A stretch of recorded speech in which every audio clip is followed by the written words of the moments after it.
Hello guys. This is a new part of What If Naruto, Rock Lee, and Shikamaru went back in time. Check out my Discord channel and also check out my other channel Shadow Kage. Let's begin. Life in the village went on as usual. For the time travelers, it had been 2.5 weeks since they had landed. In that time, not all that much had changed. Naruto, Lee, and Shikamaru were keeping a more conscious effort in concealing their prowess, yet it seemed as though those closest to them were adept at sensing the change that had taken place. The time to tell someone who they really were would come eventually, though the Nara clan would probably be the first to know.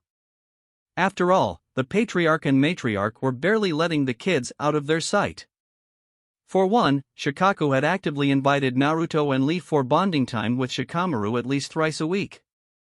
Of course, this time was spent in A. Learning shogi, again. B. Tending to the deer. C. Watching clouds. D. Training. E. Avoiding the Nara head as much as possible. F. Discussing plans for the future. Or was it the past? The present, maybe? TCH. How troublesome. By their calculations, the Chunin exams were set to begin in a week and a half, which meant sometime in the next day or two, their senseis would hopefully nominate them to compete. This was going to be a tense time. This was when everything had changed.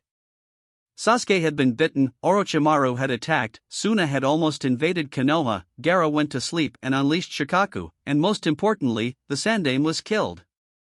The exams had led to Tsunade becoming Hokage, Sasuke's defection, the battle at the Valley of the End, and Naruto's 3-year training trip with Jiraiya. If argued properly, one could say that the Chunin exam was the catalyst for the Fourth Shinobi War.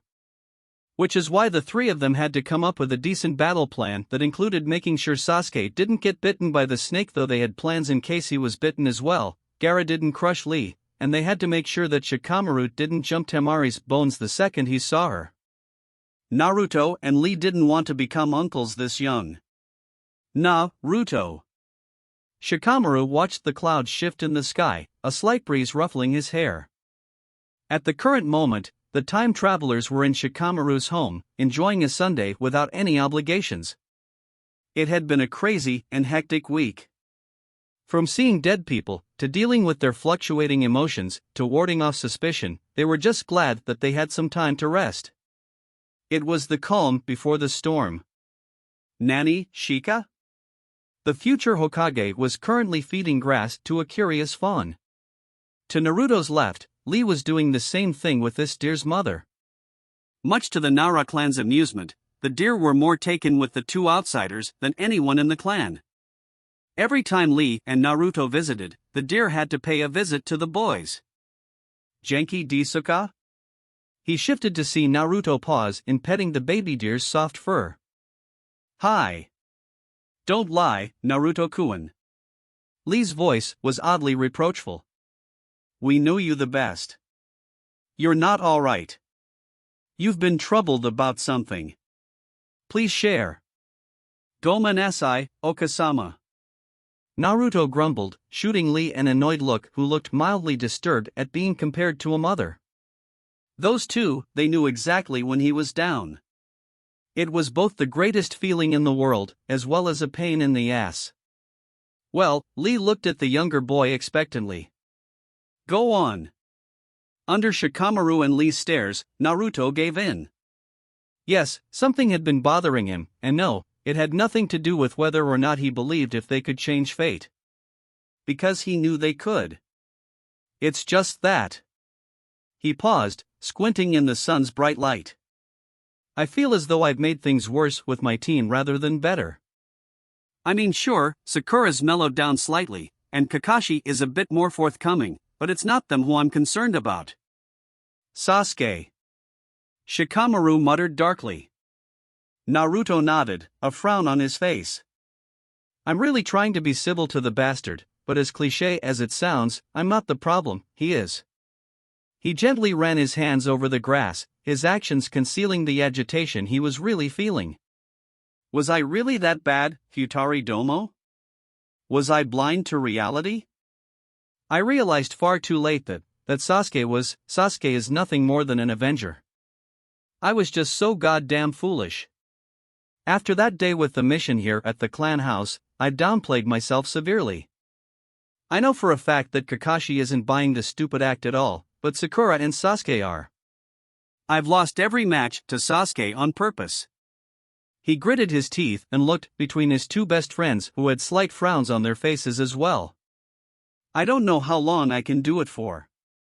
How long I can act this way. Shikamaru gently patted his friend on the arm. Do you want the honest truth? Naruto gave him a what do you think look. Naruto, after the battle with Sasuke, you had a hole in your chest. You nearly died. At first, none of us could believe that Sasuke was capable of what he did, but then we saw just how distraught Tsunade-sama was over you. If it hadn't been for the fox, you would have died. And then you made that god-awful and frankly, incredibly stupid promise to Sakura that's been burdening you for years. Sai was right when he said that Sakura's promise was causing you more pain than anything else. The raven-haired boy ran a hand down his face and yawned. Look, Sasuke's not going to change, not when he has his mind set on killing Itachi-san. And look what happened when he actually killed his brother, he still wanted to destroy the leaf, and partially succeeded. Lee nodded, completely in agreement with Shikamaru. At first, I thought that Sasuke-san was a genius. If you recall, I challenged him to a fight quite foolishly. I thought he was strong, and he was, just not in the way that truly matters. He was physically strong, not mentally. To be a true genius, one must be both soft and firm in mind and body. That was what Gai-sensei taught me. Niji-kun was much like Sasuke-san before he fought against you, Naruto-kun. But after you left with Jiraiya-sama, he changed for the better. We could all see it, and even he admitted this to us. Naruto took a deep breath, processing everything that his friends had said just now. He had known Shikamaru for 16 years, and Lee for 10. The war had cemented a bond between them that previously was only between himself, Jiraiya, and Tsunade. It was a familial bond. They had stick together to survive. That was why Naruto couldn't let them stay in their own timeline. All of them deserved this second chance, not just him. So what you're saying is that yes, I was an idiot for trying to uphold a nearly impossible promise. Sure. Shikamaru smirked slightly. But I used the word stupid, and that referred to a promise. You called yourself an idiot. Your words, not mine. Lee snorted, pointedly ignoring the look on Naruto's face. Naruto-kun, you've already let Sasuke-san go. Don't dwell on him too much. I'm not dwelling on him, Naruto quietly admitted. I'm dwelling on what he might do. Silence swept through the air, reaching the birds high above. Stop. Shikamaru threw his hands up, frustrated at his friend's gloomy mood. Naruto, Sakura isn't dead. And she won't die. The three paused and simultaneously winced as the image of a dead Sakura popped into their minds. Multiple piercings through the heart by Kusanagi. Green eyes, once so vibrant and sharp, dulled with the deadly touch of death. Throat, slit, blood pooling by her head. Pink hair, lying in tiny wisps around her. Sasuke, laughing from above her dead and mutilated body, his Sharingan memorizing every detail of his vicious kill, no doubt so he could relive it over and over again. That future. It won't happen. Or else. The way Lee said those words didn't sound like an empty promise. It was like a threat to all of them that would push them to their limits to change it. Hi. The blonde whispered, closing his eyes out of sheer weariness. I know. Asuma frowned at the lazy jonin next to him who was reading the damned book of his while simultaneously ignoring Guy's cries of how Kakashi was so hip and youthful. He wondered why his father had called them here, and why he had excluded Kurenai. Surely this was a meeting of the senseis of the genin teams, right? She should be here. They should have waited until after her mission was over. Speaking of the Hokage, he was currently sipping some tea and watching the three in front of him with dispassionate eyes. He wondered how much Guy and Asuma suspected that their favorite kids were hiding something. He so far had only asked Kakashi to keep an eye out on Naruto, and now would be the prudent time to discuss the matter of Lee and Shikamaru with Guy and Asuma. Tomorrow, the senseis of Genin teams would make the decision of whether or not their teams were ready for the Chunin exams. He was curious as to what these three had to say. Ahem. He cleared his throat loudly. Kakashi's book snapped closed, Asuma stood straighter, and Guy's eyes sharpened. Hokage-sama. The three murmured quietly. I'm sure, Sarutobi began, why you are curious as to why I have called you here.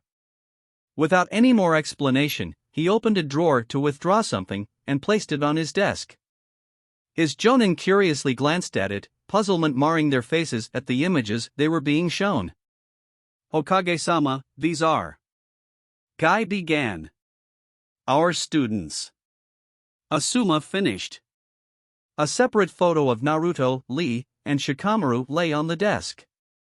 Kakashi rubbed a hand over his masked jaw. Those kids, that was the son Shikaku-sama and the guy's star pupil. Are they in trouble? He was certain he knew where this was going. Naruto. I surely hope not. The Hokage rumbled. His eyes rested on Guy and Asuma. Have you two noticed something different about your students, anything unusual perhaps? The two in question looked at each other before delving into their own thoughts.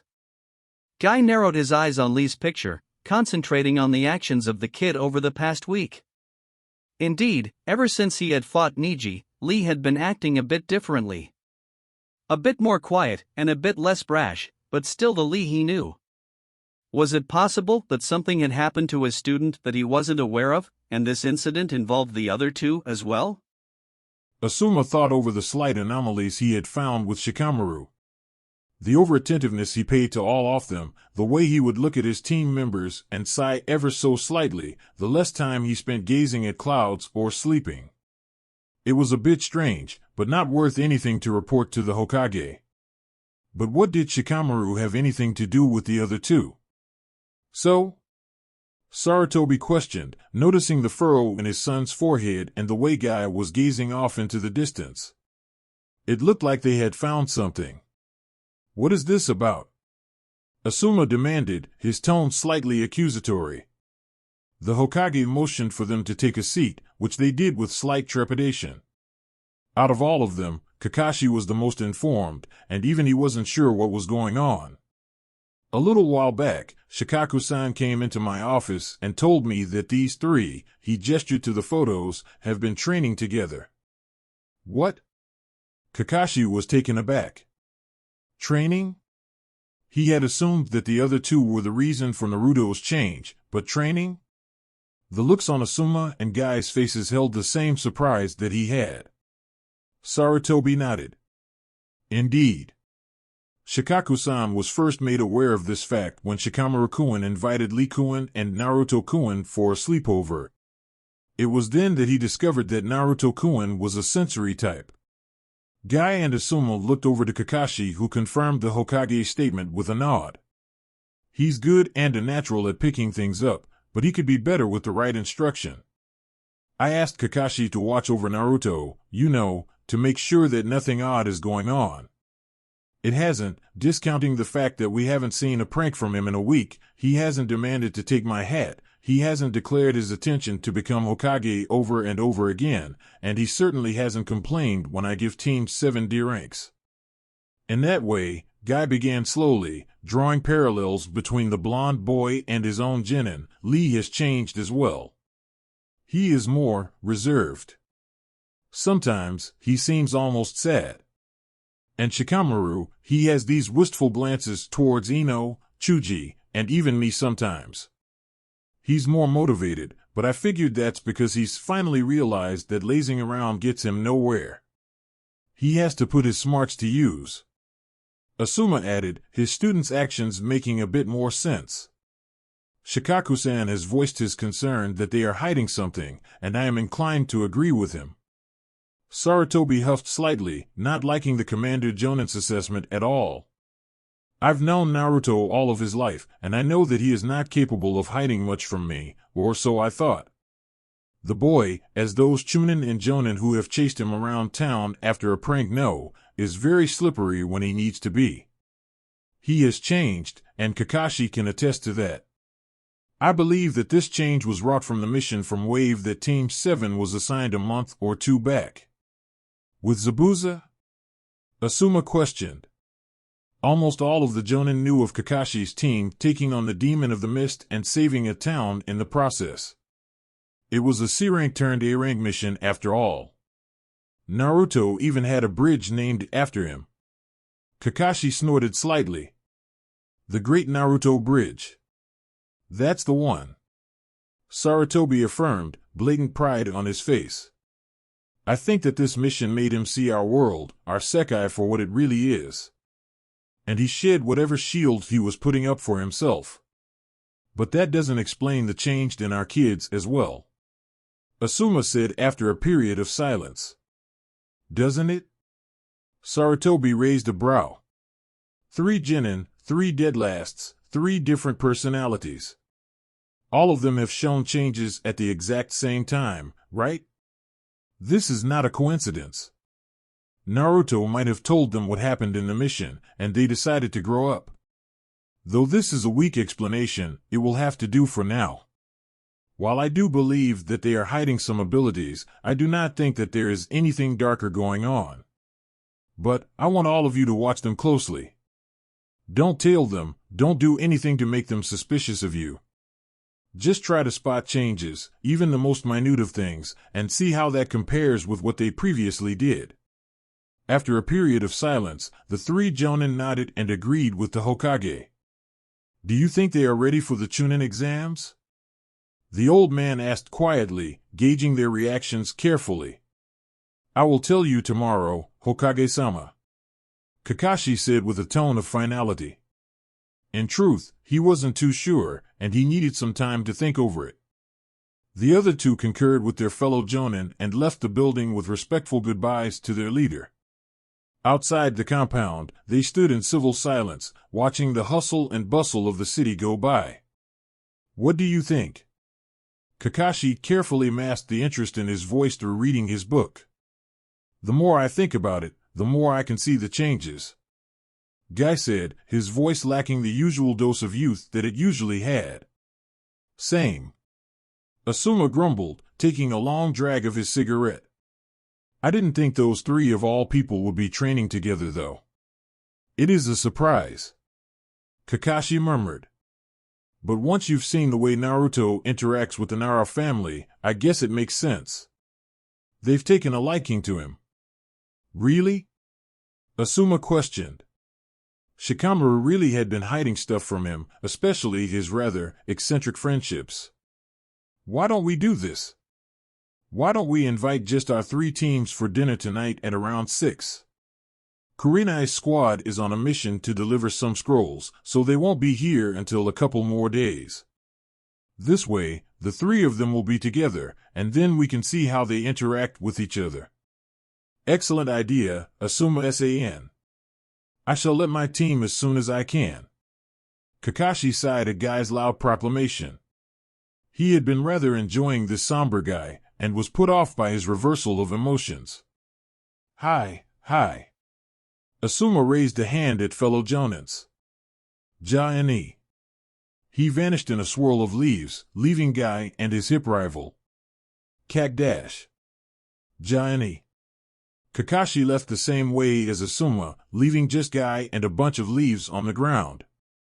The spandex-clad man just smirked and shook his head. Typical Kakashi, so hip and cool. Guy looked to the heavens, his fists raised, and flames visibly burning in his eyes. He must call on the sacred powers of youth to become more like his arch-rival. The idea was great, having the 3 teams together would have been great, it's just that they couldn't find the 3 that they needed to see. Finding Sasuke and Sakura was easy enough. Kakashi knew that the boy trained every day after practice on Field 7, and that Sakura watched him as well. Even on a Sunday like today, He knew that Sasuke and Sakura would be there. Sure enough, Kakashi found Sasuke kicking away at a dummy and Sakura sitting some distance away, enjoying the view, or so Kakashi supposed. The blonde wonder was nowhere in sight. Dinner? With Team 10 and who's team guy? Sakura had asked with confusion. When Kakashi had explained who that was, minus Guy's eccentricity, Sakura had agreed, but not before looking at Sasuke, who had given Kakashi a nasty look, had left the field. He assumed that meant that Sasuke wasn't coming. It wasn't a mandatory dinner after all. The only problem now was finding Naruto, who had basically vanished. He hadn't found the boy at his favorite ramen stand, or at his apartment, or at any training field, or in the Hokage's office, or with Irika, or anywhere. Kakashi had been incredibly tempted to summon his Ninkin, but decided against it. His student would come, maybe. Food always attracted little boys, right? Oh, Kami. Now he sounded like a pedophile. The Cyclops sighed. The Hokage was right. Naruto was a master of stealth, even with that orange monstrosity that he wore. Finding him was just so, Mendux. It's not like Guy had better luck. He had pretty much convinced Tintin and Niji to come, not giving them a chance to back down. This would let them interact with the other Genins as well. But finding Lee, that was easier said than done. His student usually went to the supermarket on Sunday and then trained for a good 3 or 4 hours. And today, he wasn't at any of those places. Not the training ground, not the supermarket, not his apartment, or with his teammates. After searching for 2 hours, Guy simply sat on a log and sighed. How hard could it be to find a kid in green spandex? Asuma, of course, was no more successful at finding his laziest student than Kakashi or Guy. Ino had been at her father's plant store, and Chuji had been at the same barbecue grill they were going to eat at later. Surprisingly, the Akimichi had stopped eating when Asuma told him about dinner and nearly sprinted out of there, shouting something about saving room. But there was no sign of Shikamaru. TCH. The boy wasn't gazing at clouds anywhere, and he obviously wasn't at any training ground. He was probably at home, and if he was at home, the Chuji would definitely tell the boy to come. Technically, other ninja were not allowed into a clan member's home without the permission of the clan head or another high-ranking member of the family. Asuma was not going to go through all that trouble just to find one kid when he hoped that Chuji would do it for him. He inhaled a lungful of smoke, grimacing when he heard Kurenai mentally screaming at him to put the cancerous thing down. Asuma sighed, looking at the clouds floating lazily above. Since when did the boy who called everything in the world troublesome become the troublesome one himself? Naruto and Ai-chan. Lee and Ai-chan. Play with me. Please. The same little girl from Naruto's mission to the Nara house came running down the hill and plowed straight into Naruto, who grunted with a mix of pain and amusement. Asami-chan. Naruto stroked her soft raven hair and gave Lee an exasperated look. Ever since they had been staying at the Nara complex, the little girl had taken to Lee and Naruto very quickly, much to the amusement of her mother and Shikamaru. Ni-chan. She whined, clenching her fists, a pout on her face. Shikamaru couldn't help but grin.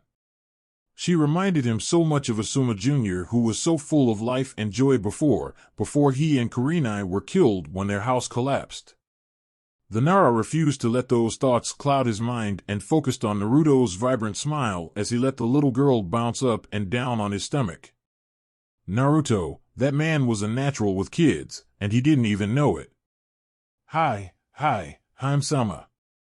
Naruto picked himself up along with Asami and threw her in the air, catching her, and then throwing her higher. The girl squealed with delight, her childish giggles lightening Naruto's heavy heart. He wanted to preserve this girl's smile, not give her the future that he had experienced, a future where smiles were used only when cutting the enemy down. Lee and Ai-chan. The girl rushed to the older teen and held her hands out expectantly. With a giant whoop from Lee, he proceeded to do the same thing that Naruto had done. "Were you like this too, Shika?" Naruto nudged his friend playfully. "You know, energetic? Or is she an exception to the Nara clan?" "Shut up," Shikamaru grumbled. He looked up at the sky, watching it shift colors minutely. Evening was setting in. "It's getting late. You know Ka-san is going to make the two of you stay for dinner and then force you to sleep over. That's what she's done every time, and admit it, you guys like it. So let's go inside." They watched as Lee, who had heard what they said, scooped the tiny girl up and placed her on his shoulders, whistling merrily as he nearly sprinted up the hill. Indeed, at the top of the hill, Asami's mother and Yoshino waited for the four of them to arrive at the back entrance to the house. Asami switched from Lee to Naruto, and he willingly accepted her to climb on his shoulders and pull at his hair. Through all the fun and merriment, none of them realized that their senseis had been looking for them the entire day. "So," Asuma began awkwardly, looking at the 5 genin in front of him. The 8 of them, him, Kakashi, Guy, Kakashi's pink-haired brat, his 2 brats, and Guy's 2 brats, were sitting in a comfortable booth in a not-so-comfortable environment. Ino and Sakura kept shooting daggers at each other, Chuji was shifting around uneasily, and Tintin and Niji were looking at the younger genin with suspicion and derision. Worst of all, Naruto, Lee, and Shikamaru were nowhere in sight. Ayashi. Thankfully, Kakashi had put away his book and opted to fix the genin with a death stare, one that was making the other customers very uneasy. "They're not here," Kakashi muttered, loud enough so only the jonins would hear him. Sensei, Ino looked at Asuma cautiously. "Why are we here?" Asuma laughed nervously, rubbing the back of his head sheepishly. Well, he pointed at his 2 companions, thought that this would be a good idea, you know, to get to know your fellow genins and the people you will be fighting with in the future." "Where's Shikamaru then?" Chuji asked, chomping away at the appetizers in front of him. Asuma winced. That was the million-ryo question. Where was he? And Naruto and Lee? Hadn't Chuji told him? Shikamaru? "I couldn't find him today." "Is he at home?" Chuji looked at his sensei, his face covered in bits of food. "Dunno. Maybe. I would have gone over, but Toussaint wanted me to spend some time with the family today." The bearded jonin concealed a sigh. So the kid was at home. And that meant that Lee and Naruto were probably with him. "Yash!" Guy exclaimed. "My kawaii genin. Introduce yourselves." Underneath all the cheer, Guy was thinking the same thing as Asuma. Niji and Tintin looked from their sensei to the looks on the other genin and dropped their heads. Hyuga Niji. One glare from the older boy silenced the other children's attempts of talking to him. This team was like Sasuke, but worse. Tintin. The bun-haired girl waved cheerfully, inwardly comparing herself to the other genin girls and noticing how they weren't eating anything. She frowned. Were they on diets or something? No kunoichi could survive without eating almost as much as their male counterparts. Akimichi Chuji. The rotund boy waved back, eagerly biting into some tempura shrimp. Yamanaka Ino. The blonde girl flipped her hair back in a smug manner that made all of the jonin cringe. Haruno Sakura. Sakura looked at the older team and watched as the girl, Tintin, ate her fill. She looked down at all the food and heard her stomach grumble. It looked so good, but was so fattening. Tintin looked around, a frown on her face. Where's Likuin? And Naruto? Chuji asked. Sasuke-kun? Ino's face went from hopeful to disappointed in seconds. Sasuke didn't want to come, and I guess we just couldn't find the other 3. Kakashi smiled at them. It seemed as though those 3 boys were spending time together, probably with the Naras. It was slightly concerning that Sakura didn't even notice that Naruto wasn't with them. His team's dynamics had seriously been screwed up. Maybe entering them into the Chunin exams, regardless of whether they became Chunin or not, would improve their teamwork, if it didn't kill them, that is. So then let's eat, kids. Enjoy to your heart's content. Though Guy said this, he himself was put off by the fact that Lee wasn't here. And he could tell that Kakashi and Asuma felt the same way about Naruto and Shikamaru. As the three Jonin ate, they couldn't help but notice the awkward atmosphere that they were in. They sighed in unison. This was going to be a long night. Naruto-kun, Lee-kun, Shika-chan. Yoshino practically sang as she waltzed into her son's room the next morning, hoping to give the three a nice wake-up call. Wake, Era? She stopped in the middle of the room, surprised at the lack of human presence. The beds had been made nicely, it looked as though no one had slept in them. The kids weren't here, and it was only 7 in the morning. Did they have missions today? The woman sighed. Boys will be boys, she supposed. But these particular boys, they were so troublesome. Konoha Senpu! Lee cried, smashing his foot against Naruto's crossed arms, watching as his leader fell back onto the ground with a loud thud. Naruto got up, cradling his hurt arms, thankful for the healing powers of the still-sleeping Kurama. That was good, Lee. Shikamaru remarked from the side. But it still had too much power. If Naruto wasn't coating his arms with chakra, you would have permanently broken them. Lee looked at Naruto with a startled expression. The other boy just grinned and shook his head. It's okay, Lee. Trust me. That was really good, but Shika's right. I think we all need to tone it down.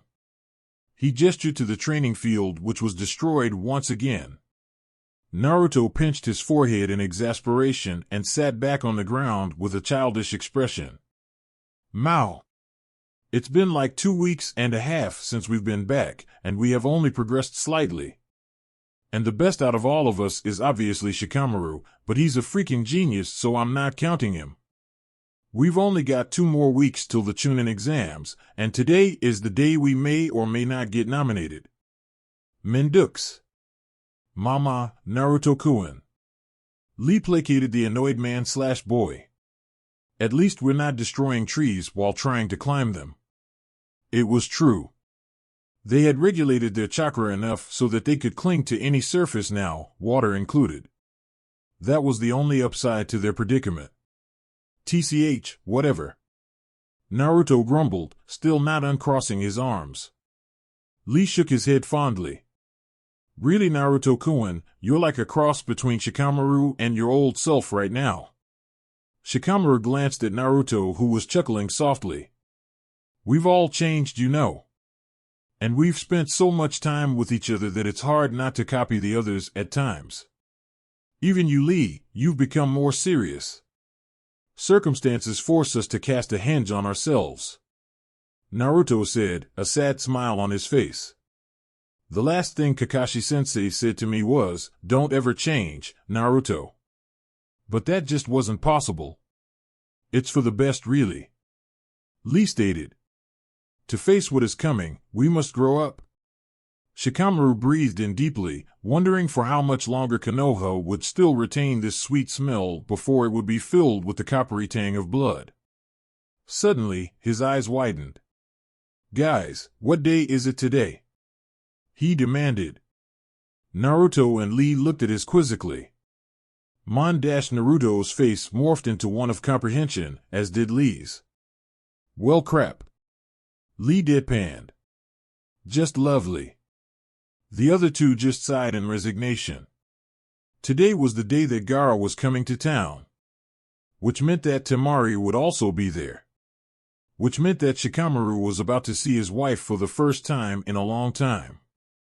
Which meant that Lee and Naruto would have to make sure that he didn't see her, lest Suna claimed sexual harassment charges against the Nara clan for trying to make a move on the Kazekage's daughter.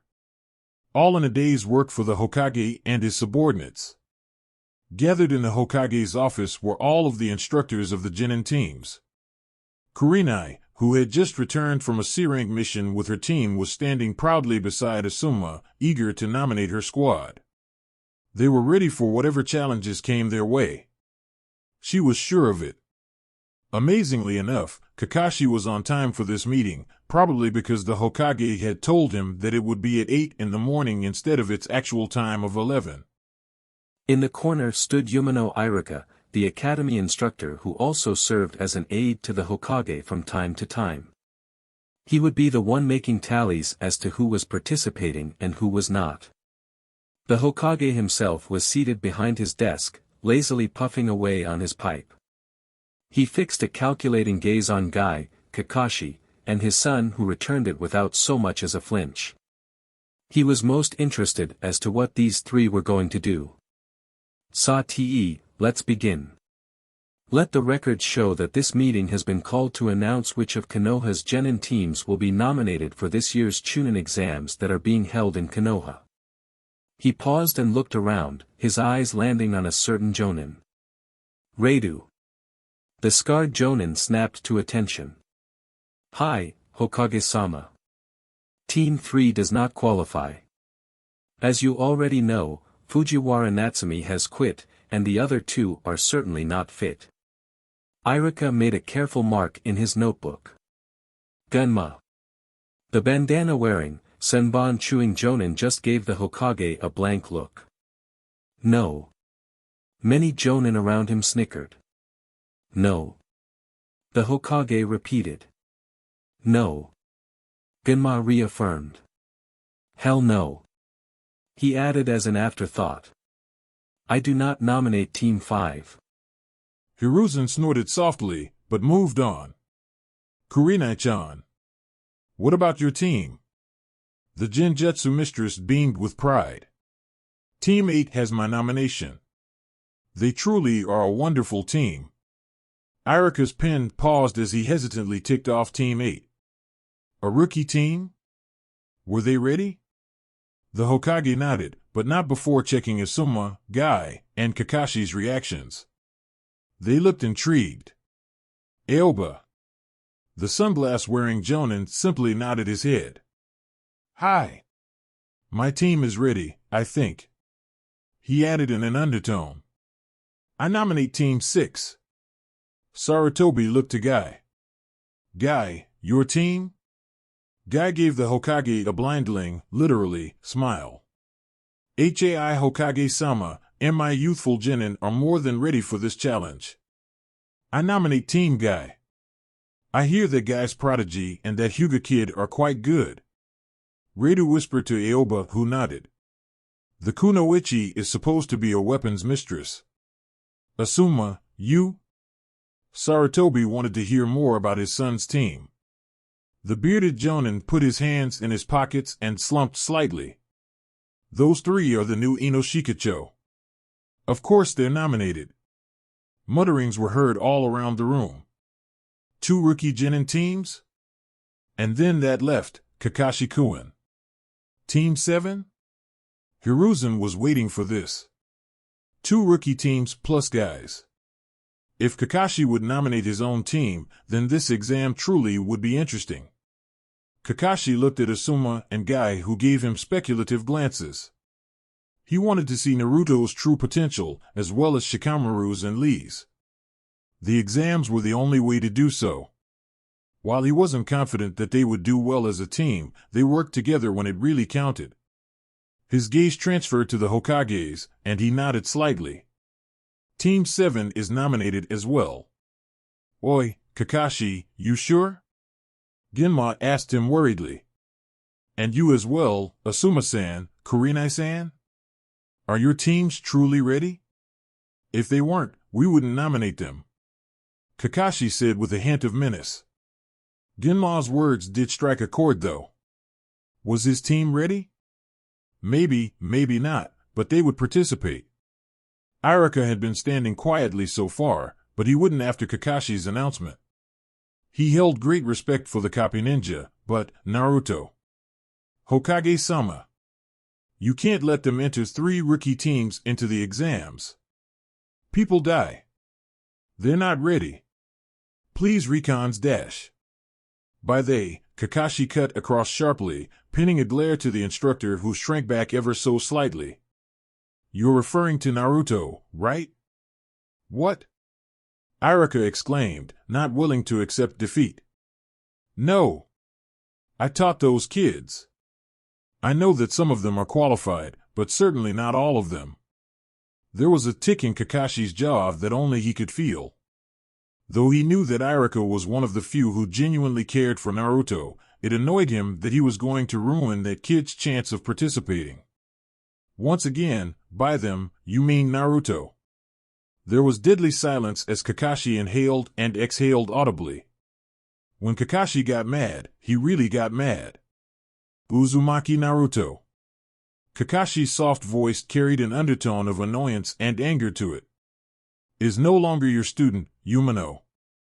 Iruka bristled at the man's perceived insult. But nothing. Kakashi rumbled. He is one of the most talented genin of his class. Now that was pushing it, as Kakashi hadn't actually seen much of the boy's hidden talent, but he was sure it would come out during the exams. He's smart, driven, charismatic, and nothing like what his reports say. The Jonin casually flexed his arms in a way that was intended not to be casual at all. It makes me wonder just how accurate those reports really were. Stunned silence followed Kakashi's statement. Even the Hokage had nothing to say. He had read the reports on Naruto himself and knew that they were not accurate in the least. But for Kakashi to actually voice this. Iruka's jaw moved up and down, wanting to say something, but he couldn't. He didn't write those reports, someone else did. Still though, he knew Naruto's skill firsthand. Naruto had learned the Kage Bunshin, a Kenjutsu, in 1 hour. But that could have been a fluke. Hearing Kakashi's high praise of Naruto gave Iruka a feeling of pride and left him a bit surprised as well. Naruto was smart? So if there's nothing else, I'll leave now. Kakashi's tone returned to normal and he smiled at the scarred Chunin before vanishing in a puff of smoke. Iruka-kun. The Hokage smiled at the young man kindly. I know how much you care for Naruto, but Kakashi-kun is right. They are not your students anymore, and Naruto truly is something. He's something all right. Aoba muttered. He painted ANBU headquarters orange when he was 7. Genma chuckled. I remember that. When we caught him 3 hours later with paint buckets and paint bombs and nearly hauled his sorry ass over to Ibiki-san, he told us that he was following Inu Nai-san and wanted to thank him for giving him something. But when he couldn't find Inu Nai-san, he got frustrated and dropped 50 paint bombs over HQ with no one noticing. He turned to Iruka. Care to guess who this Inu Nai-san was? Kakashi-san? Iruka said in a slightly timid voice, hating himself for sounding like a child. Genma nodded, amusement all over his face. When Kakashi heard what the little devil had done, he promptly brought him another gift. So if Kakashi thinks that kid is ready, then we should too. He knows him the best after Hokage-sama, after all. Iruka gave a resigned sigh and ticked off Team 7 as well. 3 rookie teams, huh? Omashiro. Sarutobi Konohamaru, the honorable grandson of the Sandaime Hokage, was currently running away from a pink-haired Bakemono in a not-so-honorable way.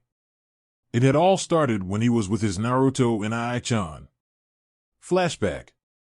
Any Naruto Nai. Konohamaru bounced up to his boss with a wide smile that was missing a couple teeth. His boss had looked down at him with kind eyes that reminded him of his grandfather at times. Nani, ko? Naruto asked, ruffling Konohamaru's hair with affection. Konohamaru stared at his boss. He had never called him ko before. It was then that Moegi and Udon bounded up beside him, smiling brightly at their oyabun. Can we play ninja? Udon asked excitedly. Onagai. Naruto ruffled Udon's hair too, and Konohamaru couldn't help but feel slightly jealous. Hi. We can play ninja. A ninja playing ninja? A new voice piped in. Honestly, Naruto, what are you doing with these brats? That was the voice of the pink-haired big mono who Konohamaru would eventually run away from. Naruto had a strange glint in his eyes, one that was somewhere between annoyance and protectiveness, Konohamaru noted. His boss moved in front of the three of them and crossed his arms. At first, Konohamaru thought he was going to yell at the girl, but then he smiled at her. This disappointed him more than it should have. Sakura-chan. Konohamaru just wants to play, what's wrong with that? Naruto asked sweetly, but Konohamaru still thought he heard something else in his boss's voice, something that wasn't so sweet. The pink-haired girl had thrown glares at the three kids who crouched behind Naruto. Konohamaru felt Naruto's arm tense as he shielded the three even further. Nai-chan. Is she your? Konohamaru held out his pinky finger. You know. He sincerely hoped not. That other girl, the one who stalked Nichan with the purple hair and cool eyes, she just seemed so much better than this person even if she was a bit strange. The pink-haired girl had this really big bulge in her forehead that looked like it was about to burst. What? Naruto and I. Me and that baka. No way. Konohamaru looked to his boss who looked kind of sad. The kid frowned. No one called his boss a baka and got away with it. Naruto didn't say anything, which calmed the girl down slightly. But the kids behind him were still scared out of their minds. TCH.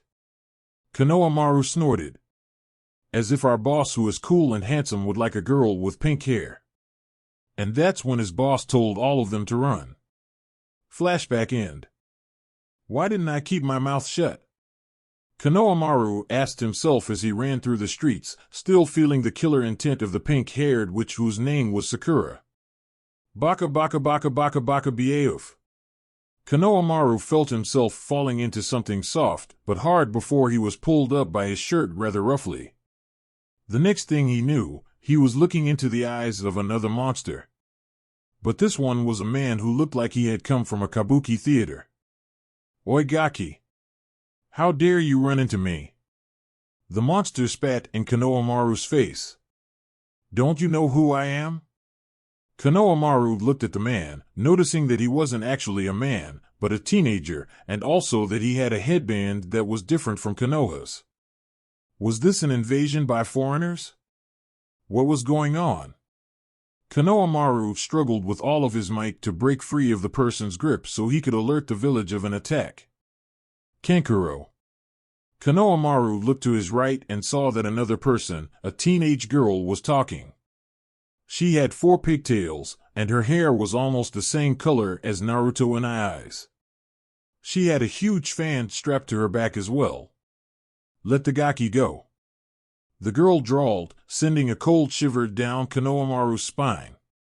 He's just a shrimp. I was just going to teach the kid the lesson. The weird makeup guy said, smiling in a not-so-nice way at Konohamaru. Someone, save me. Konohamaru thought, squeezing his eyes shut. He couldn't die like this. Not before he fought Naruto and I for the spot of Hokage. Not before he took the hat from Naruto. I would listen to the lady if I were you. Konohamaru smiled at the voice. Naruto and I. Naruto had been expecting a confrontation with the Suna siblings, but never did he think that it would go the same way it had in his timeline. He suppressed a smile at the thought of seeing the future Kazekage again. Gaara hadn't shown up yet. That guy always loved dramatic entrances. You. Temari pointed at Naruto. You're this Gaki's Nai-san? Sakura, who had just appeared on the scene, was slightly out of breath. She had been about to deck that kid when she noticed the odd shinobi in front of her and Naruto, one of whom was holding the gaki hostage. She glanced from Konohamaru to Naruto, wondering what was going to happen. Those two, they seemed strong. Naruto wouldn't be able to take them on if they picked a fight, which they seemed like they would. And those headbands. They weren't from Konoha. What were foreign shinobi doing on Konoha's soil? That's right. I'm his Aniki. So let the kid go. For Naruto, it was hard not to smile at the woman who would become a sister to him in everything but blood. Next to her, Kankuro looked so live, so whole, which certainly hadn't been the case when they had seen him last. After all, the grin on Naruto's face was downright evil. It wouldn't look good if Suna shinobis attacked the grandson of the Hokage before the Chunin exams even began. You would be disqualified immediately. Hokage's grandson? Kankuro looked at the brat in his hand who was sticking his tongue out at him. Sakura blanched as she took another look at the kid. That was the Sandame's grandson? It was a good thing she didn't attack him. She would have gone to prison. And what was this about the Chunin exams? That would explain the foreign ninja's presence, but why did Naruto know about this before she did? Kankuro. The voice behind him froze him solid. Let him go. You're embarrassing us. The older teen dropped the kid immediately, not noticing how the younger blonde caught him, or how the Konoha nin's eyes shifted from fierce to warm as he looked at the redhead who had just appeared. Naruto tried to not look happy as Gaara, his friend, not yet, albeit a younger, bloodthirstier, and frankly, quite insane, friend glanced at him with cold teal eyes. Everything was the same with Gaara. The same kanji for love carved into his forehead, the same gourd strapped to his back, the same clothes that he wore when he was a teen. He felt his stomach rumble slightly and knew it had nothing to do with hunger. Even though Kurama was asleep, he could still feel the presence of one of his wayward siblings. Konohamaru snuggled into Naruto's arms, hiding himself from the opposing ninja's glares. Gaara observed the short blonde. His mother, she was calling for this boy's blood, but she was also scared of him for some reason.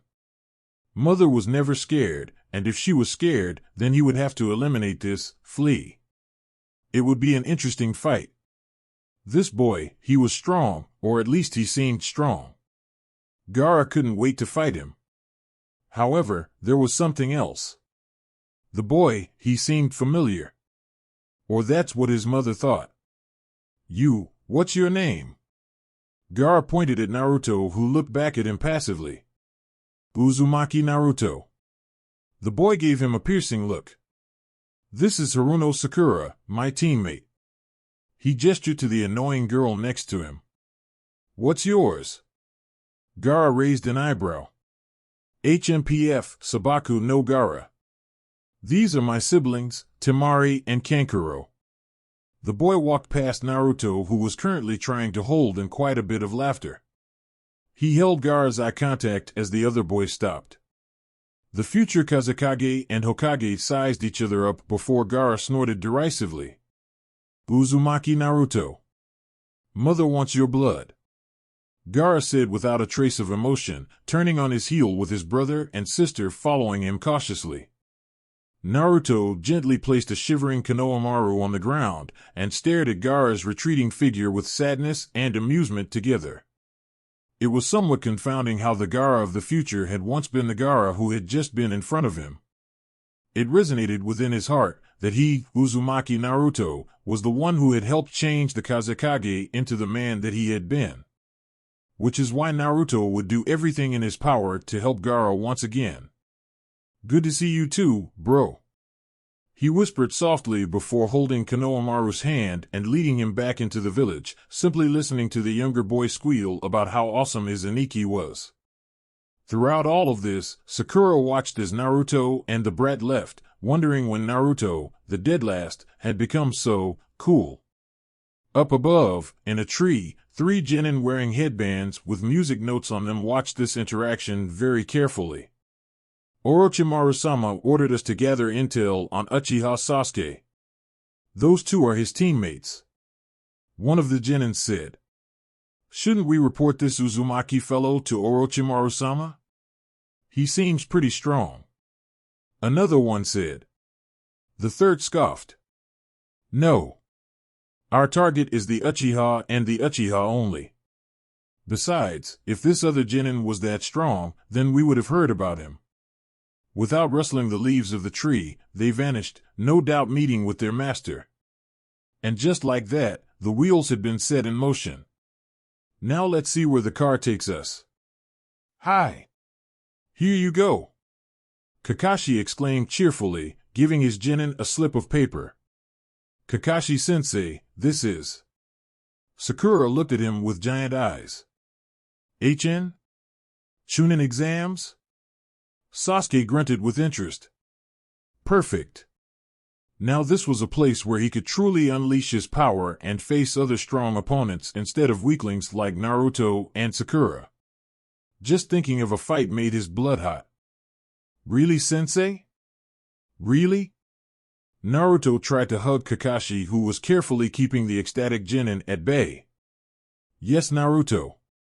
Kakashi said patiently, giving in to the temptation of ruffling the boy's hair. You've been nominated for the Chunin exams. Congratulations. Arigato. Naruto nearly yelled, truly happy that nothing much had changed. They were still nominated, which meant that Orochimaru was here as well. He carefully didn't show the disgust he truly felt at the thought of that Hibi team being in Konoha. Compared to Nagato and the Uchihas, Orochimaru was a relatively small insect, but his bite truly was devastating. Yada! Oi baka! Sakura bopped him over the head. Don't celebrate. The Chunin exams are very hard, so we all have to do our best. HN. Sasuke snorted. He didn't have to be told that, even Naruto didn't need to be. Sakura should learn to take her own advice. Naruto clutched his throbbing head, inwardly wondering if this was the reason he was so stupid. Had Sakura's love pats, as he deluded himself into thinking, taken too many brain cells that had miraculously regrown as he got older? Now are you two? Kakashi sang. Sensei? The older man cast a steady gaze over the young boy, who returned it unflinchingly. These exams will show the nations what you are made of, so please listen to Sakura-chan and do your best. Kakashi saw something shift in Naruto's eyes that still held his own. Of course, sensei. There was something challenging in Nagaki's tone. Why would you think otherwise? Kakashi smirked beneath his mask. Oh yes, the brat had caught on quickly as expected. Well then, Giant-E. I'll see you kids later, that's all for today. Before they could do or say anything, Kakashi vanished in a swirl of leaves. Sasuke-kun. Sakura turned to her crush, only to see him leaving, not paying any attention to anyone but himself. Sakura would have gone after him, but she remembered that Naruto existed as well. When she turned to him, he too was gone, as in nowhere in sight. Frowning at her wayward teammates, Sakura decided to show Inobuta her nomination slip. Oh, she was going to be so jealous. Mendowsk. Shikamaru muttered as he watched Naruto slurp down bowl after bowl of ramen. He knew his best friend loved the stuff, but seriously, it was like he breathed the noodles in. On his other side, Lee was doing the same, but at a slower pace. Naruto had gotten Lee hooked onto his favorite food as well, and now Shikamaru had to contend with two ramen freaks. Naruto. The blonde stopped eating for a second to give Shikamaru a withering look that would have made any ordinary person shiver if it weren't for the smattering of ramen all over his face. You saw her, didn't you? Shikamaru's tone held a tone of desperation in it that made Naruto put down his bowl and wipe his mouth. She's perfectly fine, Shikamaru. Naruto patted him on the head. I know you love her and all, but have some patience, bro. After all, you can't go up to her and say, hey, I'm your future husband. Come to my room so we can make tons of babies. Naruto deadpanned, ignoring the spluttering from Lee and Shikamaru. Aho. Shikamaru's face was flushed. That's not what I was going to do. But you thought about it. Naruto waggled his eyebrows lecherously at the Nara. SH. Shut up. Your face tells me everything, Shika. Naruto smirked. His eyes softened as he remembered how Shika and Temari were in the future. They were the embodiment of a loving young couple, even during the war. The little glances, the touches, everything, it made Naruto burst with happiness, and have infinite bouts of jealousy as well. Of course, the course of love never runs smoothly. Just getting them to admit their feelings took a very long time. Both were hard-headed and stubborn after all. Surprisingly enough, it had been Shikamaru who had been forced, by Chuji and Naruto, to talk to Temari about what was, or was not, going on between them. And then, things just took off. Both Naruto and Gaara had given Shikamaru the overprotective little brother talk, while Kankuro had been sharpening kunais whilst threatening to castrate Shikamaru with them if he hurt his sister in any way. Sometime before the war, they had gotten married in a very private ceremony. And then the war had taken away all chances of Shikamaru's happiness. He deserved this, deserved Temari, deserved his child. Nishikakuin. Lee gazed dreamily at Ayam, who was serving another customer. Nanny? Maybe after Naruto finally snags Hinata-chan we could go on a triple date. It was Naruto's turn to choke on his ramen and glare at his friends. Your face tells me everything, Ruto. Shikamaru mocked, chuckling gleefully at his friend's red visage. Anyway. Naruto attempted to regain some authority. Chunin exams. The mood tensed quickly. We've all been nominated, just like last time. Lee pointed out. Orochimaru is here, or will be here soon, which means that the current Kazekage is dead already. Shikamaru added. And this means that Suna will invade Konoha once more. Naruto concluded grimly. But. Shikamaru began with a small grin. We can stop any real damage from happening. Who was the first death, besides the Kazekage? Lee asked, scratching his cheek. Hey, Naruto said after a period of silence. Gekko Hayate-san. He was killed by Baki-san if I'm not mistaken. Yugao-senpai was talking about it during the war. She and him, they were engaged. I know him. Lee said slowly. He uses swords and Kage Bunshin. Tintin wants to ask him about his technique all the time. He was one of the proctors during the exam. Shikamaru recalled. The sickly one with the cough. Mikazuki no Mai. Dance of the Crescent Moon. That's his signature technique. Lee added. If we can stop his death, then we've changed the future. He was killed after the preliminaries, so we should shadow him closely after that time. If I remember correctly, Genma-senpai became the proctor for the finals. Naruto stated tersely. And guys, think about it, if Hayate-san was killed, then dash. Then he had information about the invasion that Odo and Suna didn't want the Sandaime to know. Shikamaru finished sadly. It makes sense. Era. Ayam's voice broke them out of their stupor and caused Lee to blush rather brightly. Don't look so sad, boys. Look. More ramen. Naruto and Lee looked delighted, though Naruto was happy to see the ramen and Lee was happy to see Ayam.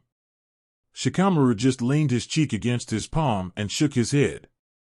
Sometimes, he really didn't understand those two. Hiruzen gazed out of his window, looking out at the village at night. It was beautiful, so peaceful. He wondered if this peace was simply an illusion, and that at any moment, this illusion would break, and they would be back to the times of the Third Shinobi World War. This afternoon, when little Konohamaru had come rushing in, telling a tale of how Naruto and Ai had saved him from 2 bakemonos, he thought the boy was just exaggerating. But upon further prodding, it seemed as though Naruto had shielded the child both from Sakura and 3 Tsunejinins, the children of the Kazekage. How fitting. The son of the 4th, saving the grandson of the 3rd, from the children of the 4th Kazekage. Even Konohamaru had said that Naruto and Ai had changed, that he seemed more cool and awesome in the words of his grandson. It disturbed him that the Tsunejinin would raise a hand on a small child, and if Naruto wasn't there, he didn't know what would have happened. Sarutobi saw a small breeze ruffle the shadowy treetops and couldn't help but shiver. Even the wind knew that a change was coming. But was this change good or bad? Orochimaru-sama. The three sound genin knelt before their master. Coo. The Sannin smirked, licking his lips with an abnormally long tongue. What news do you bring? Uchiha Sasuke has awakened his Sharingan. One genin said in a monotonous voice. His Jonin sensei is Hatake Kakashi. Another one added in the same tone. He spars on his own every day from the hours of 3 to 6 when not on duty. The last genin, a girl, finished. Did you hear that, Kabuto-kun? From the corner, glasses glinted in the dull lighting. Hi, Orochimaru-sama. Cruel lips twisted into a grin. Soon, Uchiha Sasuke. Soon, you will give me what your noble brother never could, and never would. Your eyes. Umino Iruka was not a violent man. He was as composed and playful as his namesake, a dolphin. But when he was provoked, he was a force to be reckoned with. He knew Naruto, and he knew the kid's nature. No matter what Kakashi said, Iruka didn't think that Naruto was anywhere close to being ready to take the exams. Kids died there. He wasn't about to let his favorite genin go the same way as some of his classmates just because he let the copy ninja have his way. He was sure if he just proved to the older shinobi that Naruto couldn't defend himself, then Hatake would relent and withdraw his team. After all, Naruto's weakness in the academy was taijutsu, and genjutsu, and ninjutsu, except for that ridiculously perverted technique and Kage Bunshin. Which is why, when he found himself being flipped over and landing on the floor of Naruto's apartment with a loud thud, he finally understood why Hatake had been so adamant to say that Naruto had changed. Iruka-sensei? Naruto asked in the dark, his voice carrying a slight slur from sleep. What are you doing on the floor? Iruka gaped at the boy in the darkness. How had Naruto known who he was? Wasn't he supposed to be anonymous? He had even masked his chakra. When the kid flipped on the lights, he blinked at the sudden change and then at Naruto himself. Naruto. The boy widened his eyes in realization and muttered something along the lines of not again before helping his first sensei to an upright position. Sorry, Iruka-sensei. You startled me there. Naruto bowed his head down to the older man in a submissive pose that made Iruka quickly grab Naruto's shoulders so that he could look the boy in the eye. Naruto was berating himself for having such quick reflexes. Oh yes, what a curse that was to have. What the hell, the blonde boy exclaimed, watching concernedly as the older man rubbed his sore backside. Are you all right? Iruka could only stare at Naruto as he made him sit on his rickety old bed. His stare extended to the rest of the room as well, which looked much cleaner than it had in years. Naruto. Iruka murmured. I'm sorry for scaring you. He truly meant it. That boy, he could really flip someone. Those piercing blue eyes narrowed as Iruka practically saw the gears churning in the boy's head. Naruto sighed in exasperation, rubbing his blonde spikes in a weary motion. He was wondering when Iruka would come to test him, having done this in the prior timeline as well. He just didn't expect him to do it now, at 3 in the morning. No, I'm sorry, sensei. It was an accident. Iruka winced at the heat in his back. All he wanted to do was wake Naruto up and then tell him how stupid he was for letting an enemy through and how he wasn't able to fight back. Admittedly, he did have to pick a few locks to get in the house, but he had gotten in nonetheless. Just when he was about to touch the kid on the shoulder, a hand had come out of nowhere and had propelled him to the floor. I'll get you an ice pack. Naruto murmured quietly, leaving his sensei with his own thoughts. Was this what Kakashi meant when he said that Naruto had changed, that Naruto was talented, that he was smart? Judging by the very real pain in his back, he would have to agree with Hatake at this moment. Within seconds, Naruto was back, giving Iruka the ice pack and taking a seat in the spare chair in the room. He observed his sensei with masked affection. The first time he had seen Irika after they had arrived in the past was 5 days after their landing. It had taken all of Naruto's willpower not to cling to the man and sob in his Chunin vest. Irika, the man who had first acknowledged Naruto as a ninja, who had considered Naruto a brother to him, who had died protecting him. Once again, he was alive, and Naruto was going to do everything possible to keep it that way. Sorry. Naruto said softly, causing Irika to smile. That's the third time you've said sorry to me, Naruto. But it's me who should be saying sore dash. It's okay, Irika-sensei. Naruto smiled at the man, causing Irika's eyes to widen. It was so familiar. That smile, he had seen it on the face of the yandere. Naruto. I get it, sensei, trust me, I really do. Surprisingly, Irika didn't doubt Naruto. The boy's eyes told him the truth. You're worried that Kakashi-sensei was too quick in nominating us, any? Irika masked his surprise quite well. He was never this quick on the uptake. Kakashi may have been right about Naruto, he must have changed quite a bit. Naruto, how did you know? That caused Naruto to snort. Well, he couldn't say because you've done this before now, could he? So he opted for the next best option. Because like it or not, I know you, maybe better than you think. He looked down, a small frown on his face. The truth is, sensei, I'm not sure if Kakashi-sensei did the right thing. That simple admission shocked Irika to the core. Naruto Uzumaki, the boy who shouted he wanted to be Hokage 24/7, was doubting if his sensei did the right thing in giving them a chance to advance? Why? Irika wanted to know. Naruto took a deep breath and looked at Irika, the one man besides his fellow time travelers that he could trust with everything. Because as a team, we suck. That was the cold reality of it all. The deadpan voice caused Irika to choke. He had never heard such a tone coming from Naruto. It was so blunt, so void of emotion, so unlike Naruto. Naruto dash. No, sensei, I'm not exaggerating. We truly are not a good team. They really weren't. Naruto didn't realize just how much his team had fallen apart after the wave mission, both in his timeline and this one. We don't work well together, Sasuke barely listens to what anyone says, Sakura only listens to what Sasuke says, and Kakashi-sensei tries to be the moderator, but it never works. We are so. He trailed off, not finding the proper word. Kakashi said that you all were ready. Irika said cautiously. Naruto never talked this way, ever. Maybe this was what he was like in the dead of morning, half asleep and not understanding what he was saying. Kakashi-sensei probably never said that. Naruto refuted firmly. I know pretty well him too. He tapped the side of his nose and smiled softly. Irika let out a breath. Well, this was a change. A very big change. Naruto seemed so much calmer, mature, much more shinobi-like. It was kind of scary actually. You're right. He didn't. In fact, throughout his little speech, he only really referred to you.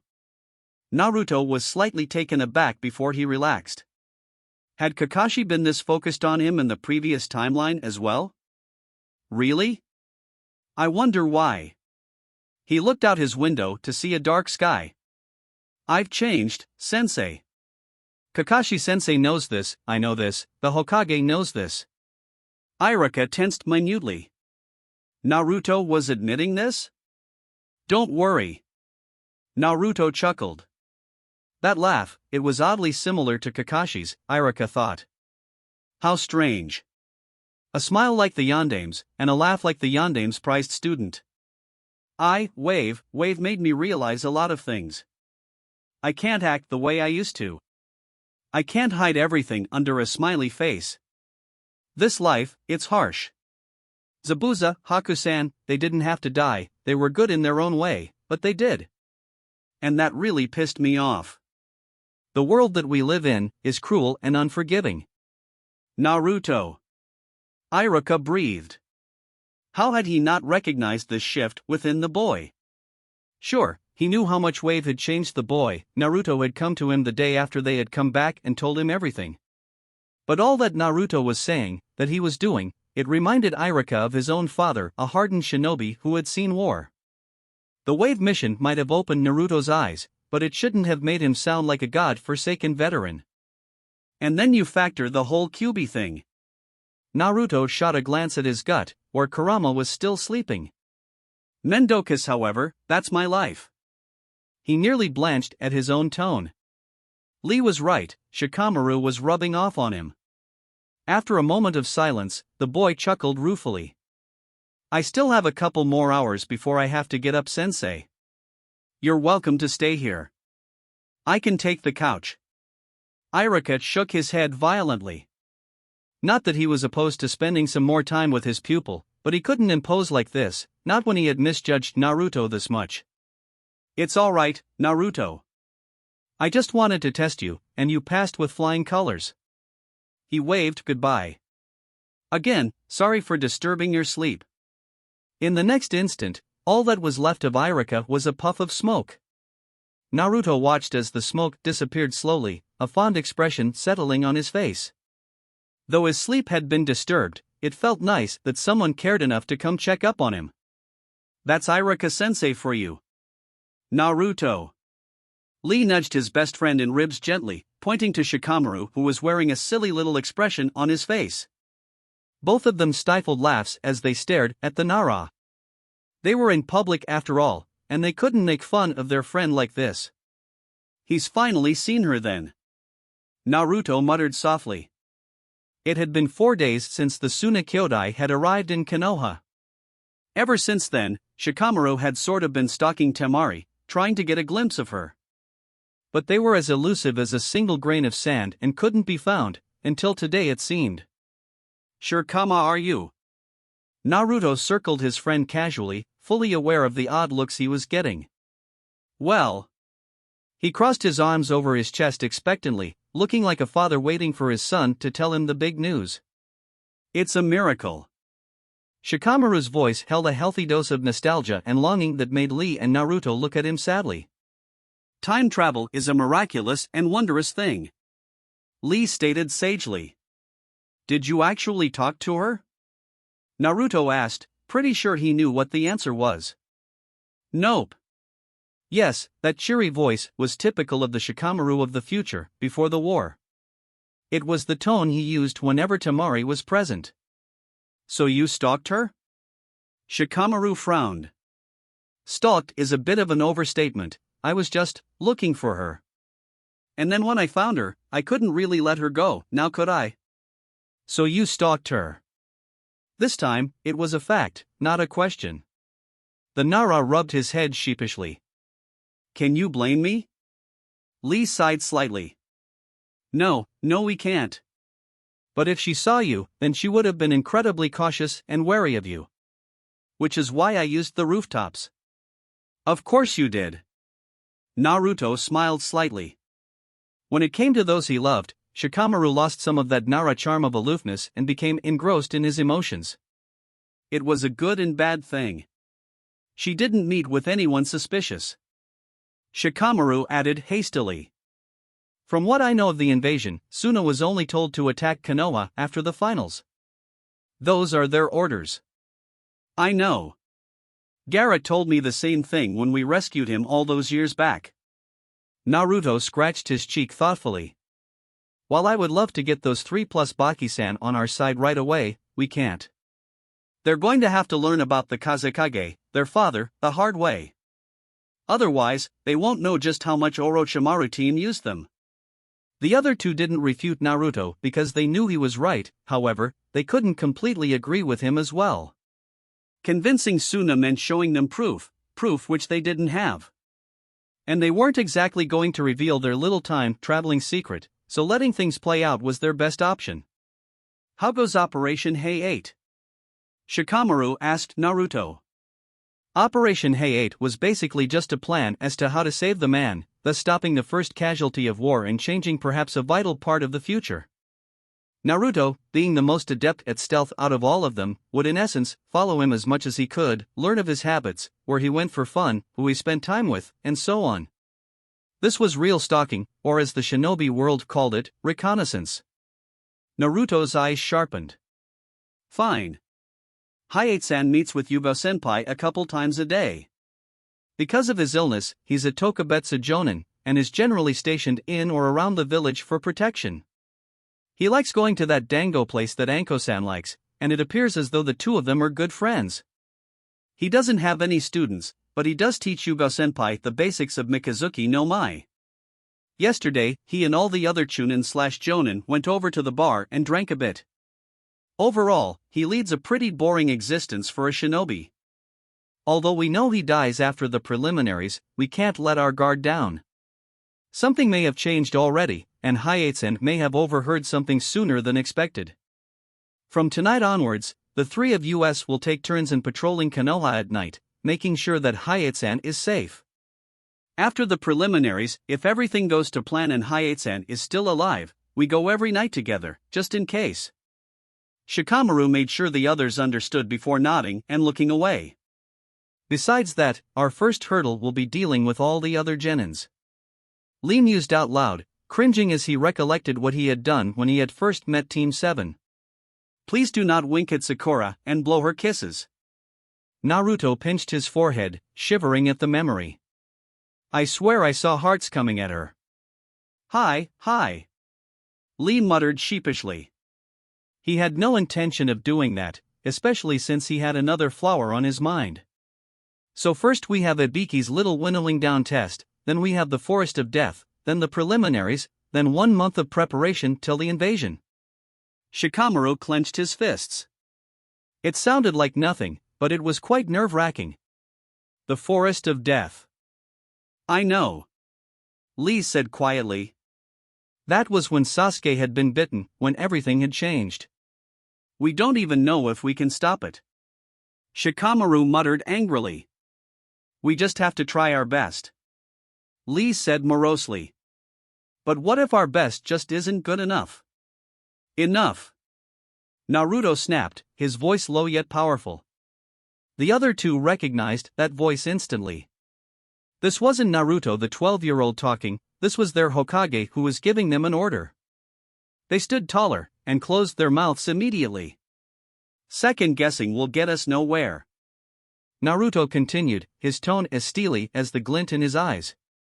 Kurama told me that this was a chance to undo the wrong done. A chance to give us the future we deserve. Sasuke is a pain, but we must not doubt ourselves or our action. He took a deep breath, pinning his subordinates with a challenging glare. Understood? Hi, Hokage dash.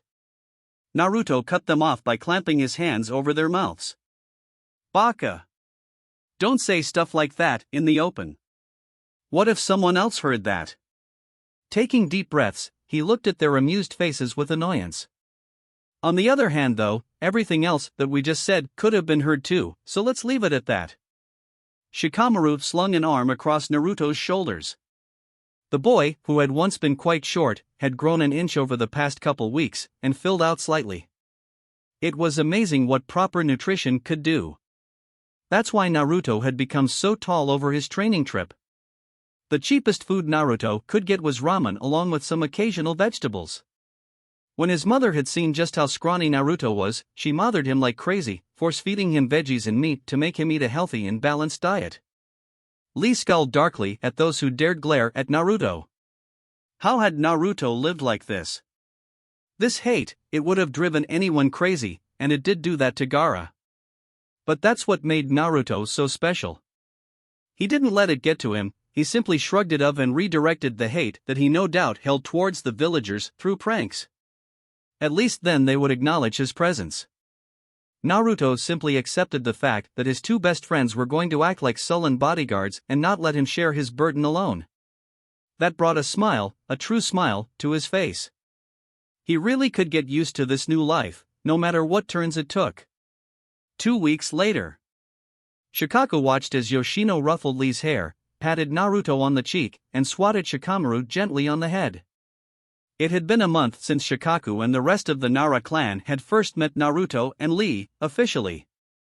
And now, looking at how his wife interacted with those two, how Shikamaru acted in their presence, it was like the two other genin had been living with them all along. Initially, he had invited the Kyuubi host and Lee to learn more about them and their friendship with Shikamaru, which began with these mysterious training sessions. However, it had turned into a sort of bonding experience for all of them. It had been quite some time since Nara, Akimichi, or Yamanaka Shinobi had interacted so freely with his clan. Naruto and Lee were orphans. They lived alone, and no one checked up on them too often.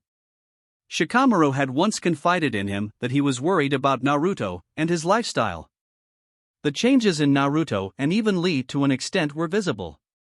Naruto was taller, his hair fell over his eyes making him look more like Minato. Lee had a healthy glow to his skin, and he had mellowed down slightly.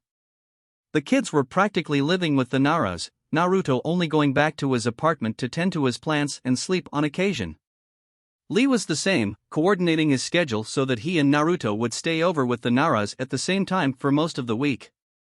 Never once did Shikamaru complain when the two showed up unannounced one night at midnight. His boy just yawned and led the other two to his room.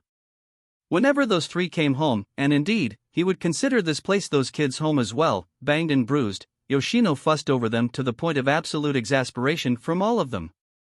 Shikaku had wanted to confront them, because the injuries that they sustained, at least those on Shikamaru and Naruto, were chakra burns. This meant that they were experimenting with something potentially dangerous. But then he had overheard Naruto telling the other two that they were progressing nicely, and that within some time, they would be in decent shape for the Chunin exams. Shikaku honestly had no idea what to make of this conversation. He could deduce that their training was harsh and rigorous, probably incorporating their elements as well.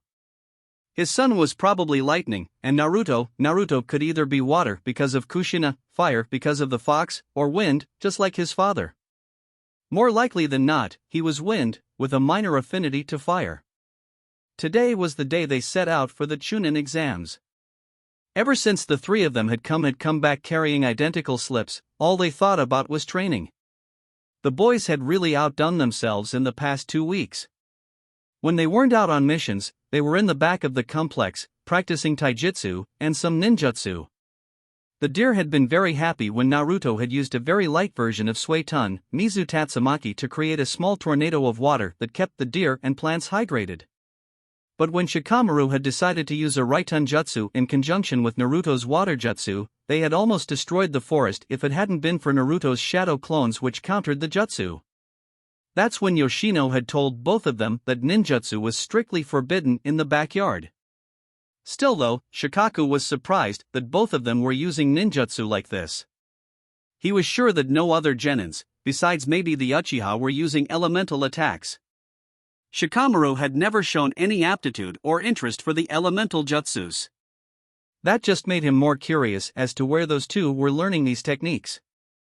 And then there was Lee with his incredible taijutsu. When Shikamaru had ordered Lee to drop his weights one day, Shikaku certainly didn't expect the crater that had formed in the field, nor did he expect this gaki to take Gai's training to another level. Underneath the green spandex, bowl cut, and layers of unending youth, that kid was an absolute genius in taijutsu. His movements, dare Shikaku say it, very well could rival Gai. In fact, they were all geniuses in their own right, with Shikamaru being the obvious one. Which is why Shikaku was completely comfortable in letting them go into the exams. He had no doubt that they would be able to succeed. See you soon, Shikaku-san. Lee and Naruto chorused in unison, identical wide smiles on their face. Shikamaru gave him a small grin and a salute. See you soon, Oyaji. The elder Nara's lips twitched upwards ever so slightly as he waved back. Yoshino was at his side in the next instant, and the two of them watched as the children vanished into the distance. Those kids, they'll do great things one day. His wife murmured softly before heading back into the house. Shikaku took one last look at the kids' retreating figures and couldn't help but agree. Minato, I wonder if you could see your son now. All right, men. Naruto barked once they were out of the Nara property. Today's the day. Lee said somberly, though there was amusement on his face. That we rise against our enemies. Shikamaru added with a sly grin. Crush their spirits. Stomp on their toes. And persevere. So that we strike fear into those who dare oppose Konoha and this alliance. Who dare oppose us and our cause. Shikamaru and Lee had heard this speech numerous times. It was Naruto's favorite one to deliver before an important battle was about to take place. They were taking immense pleasure at the tick developing in their Hokage's temple. Shut up. Naruto gritted his teeth. His subordinates were too cheeky. Shikamaru's face became serious. We get it, Hokage-sama. We really do. Today, what will happen over the course of the next few days, over the course of this month, will lay the foundation for the future that we came back to save, Naruto. Lee said, his face uncharacteristically unyouthful. I know you do. Naruto let out a frustrated groan. It's just that these exams, people are going to see. So let them. Shikamaru stated forcefully. Yeah, they'll see how much we've progressed. Us, the dead lasts of our classes, are, and I can say this with utter confidence, the strongest shinobi that the Leaf will have. One of us here becomes Hokage after all. He tousled Naruto's spiky hair casually, chuckling at the boy's pout. Naruto straightened, casually pushing Shikamaru away from him, sticking out his tongue in a very un-Hokage-esque manner. TCH, Mendokas. Naruto paused and looked his friend in the eye. That's what you were going to say, right? Before Shikamaru had a chance to respond, Naruto shook his head. No, I know that's what you were going to say. But for the next couple of months, keep your Mendokases to a minimum because this entire exam is going to be incredibly troublesome. Naruto. I already know that, Baka. Shikamaru frowned and turned away. Don't give me that speech. But before you say anything else, look where we are. Huh? Lee observed their surroundings, letting out a long breath. Here again, Annie? In front of them was the memorial stone. One bad habit of Kakashi's that they had picked up during the war was staring at this thing for so long and getting lost in the memories. They could all finally understand why Kakashi was so late all the time. It's almost time to meet our teams. Naruto announced quietly after some moments of silence. Let's go. He, nor his brothers in combat, needed to be reminded of what might lay ahead should they fail. Without a second glance, the three vanished from sight, not noticing the startled violet eyes of one Yuzuki Yugo. Mao, Lee. Tenten groaned, watching her overenthusiastic teammate take in the testing site with wide eyes. Stop bouncing around so much. Indeed, the spandex-clad boy was darting from here to there, constantly on the balls of his feet. Niji, who usually ignored his teammates' oddities, found himself oddly amused at the looks on the other genins' faces, especially the genins from different countries. Lee might be too loud, too hyper, and overall just plain annoying, but there was no doubt that he was one of the strongest genin in this competition. Niji had learned early on that for Lee, not having any ninjutsu or genjutsu was not a detriment, but an asset. The Hyuga smirked ever so slightly as more and more genin teams inched away from them, taking in his cold stare, Lee's cries of youth, and Tenten's intimidating weapons. Good. These insects needed to learn who was the alpha here. Chuji. Ino whacked her rotund friend on the head. The poor boy winced and clutched the aching appendage. Stop eating. You're making us look bad. Ever since Shikamaru met with his team, he had been dealing with an overly anxious girl and boy, who both met their anxiousness with different approaches. Just like Sakura, Ino had a violent streak, one that she had used against Sai many times in the future. That was her stress reliever, and so was sex, but Shikamaru would take that one detail that Sai had shared with him in the name of male bonding to the grave. Naruto was right, everything here was troublesome. Ino. Chuji needs to eat in order to keep his metabolism steady. You know about his clan. If they don't eat, then they can't do their techniques, and we can't do any combo jutsus. The Nara stated wisely, living up to his reputation as a genius. The blonde girl stopped and looked at the Akimichi, a red tinge creeping on her cheeks. Of course she knew that. She never told Chuji to stop eating, so then why now? It's alright, Ino-chan. Chuji smiled at her. We're all a bit nervous, even Shikamaru. Look how he's tapping his arm. He pointed to the lazy genin's finger which was drumming a steady beat on his forearm. Chuji knew Shikamaru well.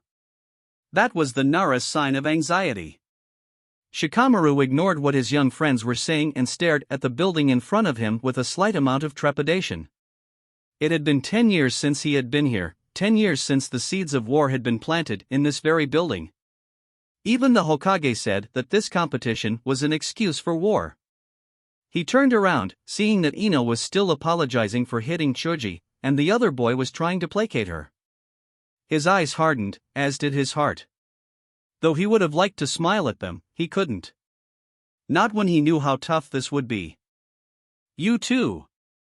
Ino and Chuji unconsciously straightened at the authoritative tone in the Nara's voice. Come on. We have to go to the 3rd floor. Shikamaru muttered, gesturing for them to follow him with a somber expression. Since when did Shikamaru get so serious? Ino asked Chuji as the two of them remained 3 steps behind from their team leader. Dunno. He threw some more chips in his mouth. But it's good that he's as worried as we are. Yeah. Ino stared at her friend's back in slight concern. She had known Shikamaru for too long. He never showed this much overt emotions on his face except when he was annoyed. She glanced at the building they were entering. What about this place had arguably the smartest genin in Konoha so rankled? Naruto winced as he saw the furious expression on Sakura's face as a foreign genin commented on her eccentric hair color. The girl seriously looked like she could kill. Luckily, Naruto knew she wasn't capable of this feat yet. Sasuke remained as stoic as ever, emitting his cool vibes that were having an effect on some of the female genin, which raised Sakura's temper through the roof. Naruto, the most stable genin, and that was saying something, of them all could only shake his head and seriously wonder why Kakashi would nominate a team like them. He sincerely hoped that Kakashi didn't think that they would work together because they were forced into a life-threatening situation, but knowing that man, that was probably the reason why. They were already at the Chunin exam testing site, the only thing left to do was go in. However, Sasuke had stopped for an odd reason, which of course caused Sakura to stop, and Naruto was outnumbered 2-1 so he had to stop. Let's go. Sasuke grumbled, not even looking at the other two. Naruto clapped his hands over his ears as Sakura squealed in agreement and quickly followed after Sasuke. The sight made Naruto scowl without realizing it. Sakura still hadn't realized that Sasuke was not all that, and she probably wouldn't until Sasuke would leave. And he would leave. Naruto knew the Uchiha quite well. Konoha held no appeal to Sasuke, especially not when he was being offered seemingly unlimited power from Orochimaru and Madara later on. Nice team you've got there. The future Hokage looked up to see a dark-haired kunoichi that he didn't know from Kyumo. Wait, Kyumo? Did that mean that Aji-san and the Aji-san were here as well? When had that happened? No. This wasn't a Kyumo nin. If he focused enough, then he could feel the girl's chakra signature. It felt like he had known her, and yes, it was a her with Jonin-level reserves. This was a Konoha nin, one that he was familiar with, who was trying to test him, again. Naruto masked his surprise under a frown. We have our faults, but no team doesn't. To emphasize his point, he pointed to 2 Kyumo genin, boys, who could only be her teammates, as well as other Konoha nin. One could practically see the lightning bolts shooting from their eyes. The henge jonin just groaned at her teammates and shot Naruto an apologetic smile that he knew to be completely fake. I suppose you're right. She held her hand out. I'm Tashiko, Kaminari Tashiko. Naruto resisted the urge to scowl. Kaminari? Lightning? Honestly, did this jonin think he would make the quite terrible pun she was trying to make? Uzumaki Naruto. He grudgingly shook the girl/woman's hand, noticing the way her hand blurred slightly, revealing the effects of a liquid like henge. However, he was told in the future that he was the only one capable of making a solid henge, and that normal henges looked like this. And please, the boy sounded particularly weary now as he lowered his voice so others wouldn't hear. I don't know if Iruka-sensei, or Kakashi-sensei, or even the Hokage sent you, but if you want to evaluate our team, then let the Chunin exams do that, not some random Konoha Jonin. Before the Kunoichi could even say another word, the blonde was gone, presumably disappeared into the building. The disguised Kunoichi signaled her teammates to stop looking annoyed at each other. Glancing around the empty yard, she nodded at them and placed her hands in the Hitsuji seal that would break the henge. Yuzuki Yugo walked over to the newly revealed Kotetsu and Izumo, the eternal Chunin of Konoha who would make Jonin pretty easily if they put any effort into training for it. He recognized you relatively quickly, Yugo-senpai. Izumo said, staring at the place where Uzumaki had gone into. He knew you were a Jonin from Konoha. Yugo flipped her violet hair with interest. Uzumaki Naruto, such an odd kid, not at all what I was expecting. We'll have to see what he does next. Yugo had a slight smile on her face as she walked back towards the village. That Gaki was so much like Kushina-senpai that it hurt. She, like Kakashi, had been quite close to the Namikaze/Uzumaki couple, and was on Naruto's A and BU guard. She would have to wait and watch the movements of this kid very closely. She should have been there for the boy, but buried herself in her duty instead. Now would probably be a good time to make up for the 12 years that she had missed out on. After all, it would be what Kushina-senpai wanted. Sasuke and Sakura were only slightly ahead of him as Naruto caught up with them. They didn't seem to notice his absence or didn't care. Either way, it irked him, especially the way Sakura nearly ignored him. Had it really taken Sasuke almost killing him in order for her to see Naruto as Naruto, and not some annoyance? If so, then Naruto had no intention of Sasuke getting anywhere close to putting a Chidori through his chest. If that meant sacrificing his relationship with Sakura. He shook his head to clear it of these unwanted thoughts. Naruto knew that his actions towards Sasuke was going to create a shift in Sakura's view towards him, but if it meant saving her life, and not destroying his, then so be it. Oi dobe. Sasuke's voice brought him out of his stupor. Don't look like you're going to start crying, the test hasn't even started yet. Naruto recognized there wasn't any real malice behind the Uchiha's words, yet he couldn't help but growl, causing those nearest to him to back away ever so slightly. He didn't know if it was because he knew that an invasion was going to take place, or the incident with the henge Jonin, but Naruto was feeling very pissed off, and Sasuke's casual remarks were not making it better. Still though, he reined in his emotion and walked closer to his teams, straying slightly behind Sakura so he could observe those in front of him and around him with ease. Up ahead, he could see Gaara's teal eyes boring into him, a massive scowl on the Suna Jinchuriki's face. Wisely, he kept his head down and didn't so much as flinch when sand started trickling down Gaara's gourd towards him. He knew that his brother by circumstance was doing this as a warning to back off and learn who was in charge here. Naruto refused to take the bait. Naruto also knew what was coming as they walked up the stairs.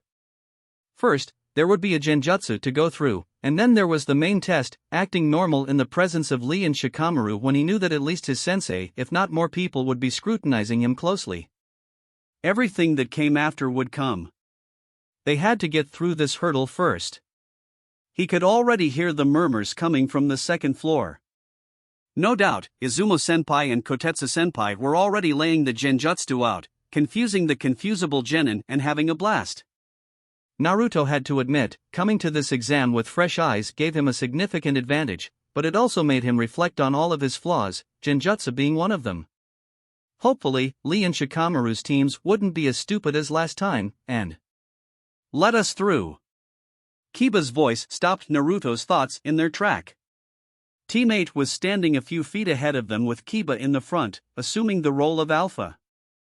Naruto gulped slightly at the sight of a 12-year-old Hinata, the foundation for the badass woman he knew in the future, the woman who loved him. While he knew he would have to face her eventually, he really didn't want now to be the time. Shino was as stoic as ever, his jacket covering his emotions well. But Naruto could detect the slight annoyance in the boy as Kiba kept on going on and on. Naruto couldn't help but smile nostalgically at seeing all of them. They were his friends, and they had died fighting to defend their world. Absolutely not. Kotetsu shook his head adamantly, crossing his arms in a menacing posture. By now, a couple more teams from various countries had gathered around the door that supposedly was on the third floor. Yeah. Let us in. Someone cried from the back. Move it. Hurry up. Naruto saw Sasuke gaze intently at the door, no doubt seeing the slightly blurry edges around the sign that said third floor on it. Before the boy could speak, Naruto grabbed his arm and shook his head. Last time, Sasuke had blurted out the truth about the genjutsu due to his inflated head, letting more teams pass than they should have. If Naruto could stop that now, then the competition would be lower. Don't, it's a test. The blonde boy said, loudly enough so only his teammates could hear him. Sakura stared at him in confusion while Sasuke seemed to be contemplating what Naruto had said. So you noticed too, Dobe? The Uchiha crossed his arms over his chest and examined the slightly shorter boy with slight surprise, who simply nodded back. It's a genjutsu. Naruto glanced at Sakura, whose eyes widened in recognition at the telltale signs of an illusion. Don't say anything. This narrows down the competition and gives us a better chance at passing. Hopefully, giving Sasuke the incentive of eliminating the competition would have been an incentive for the boy to keep his mouth shut.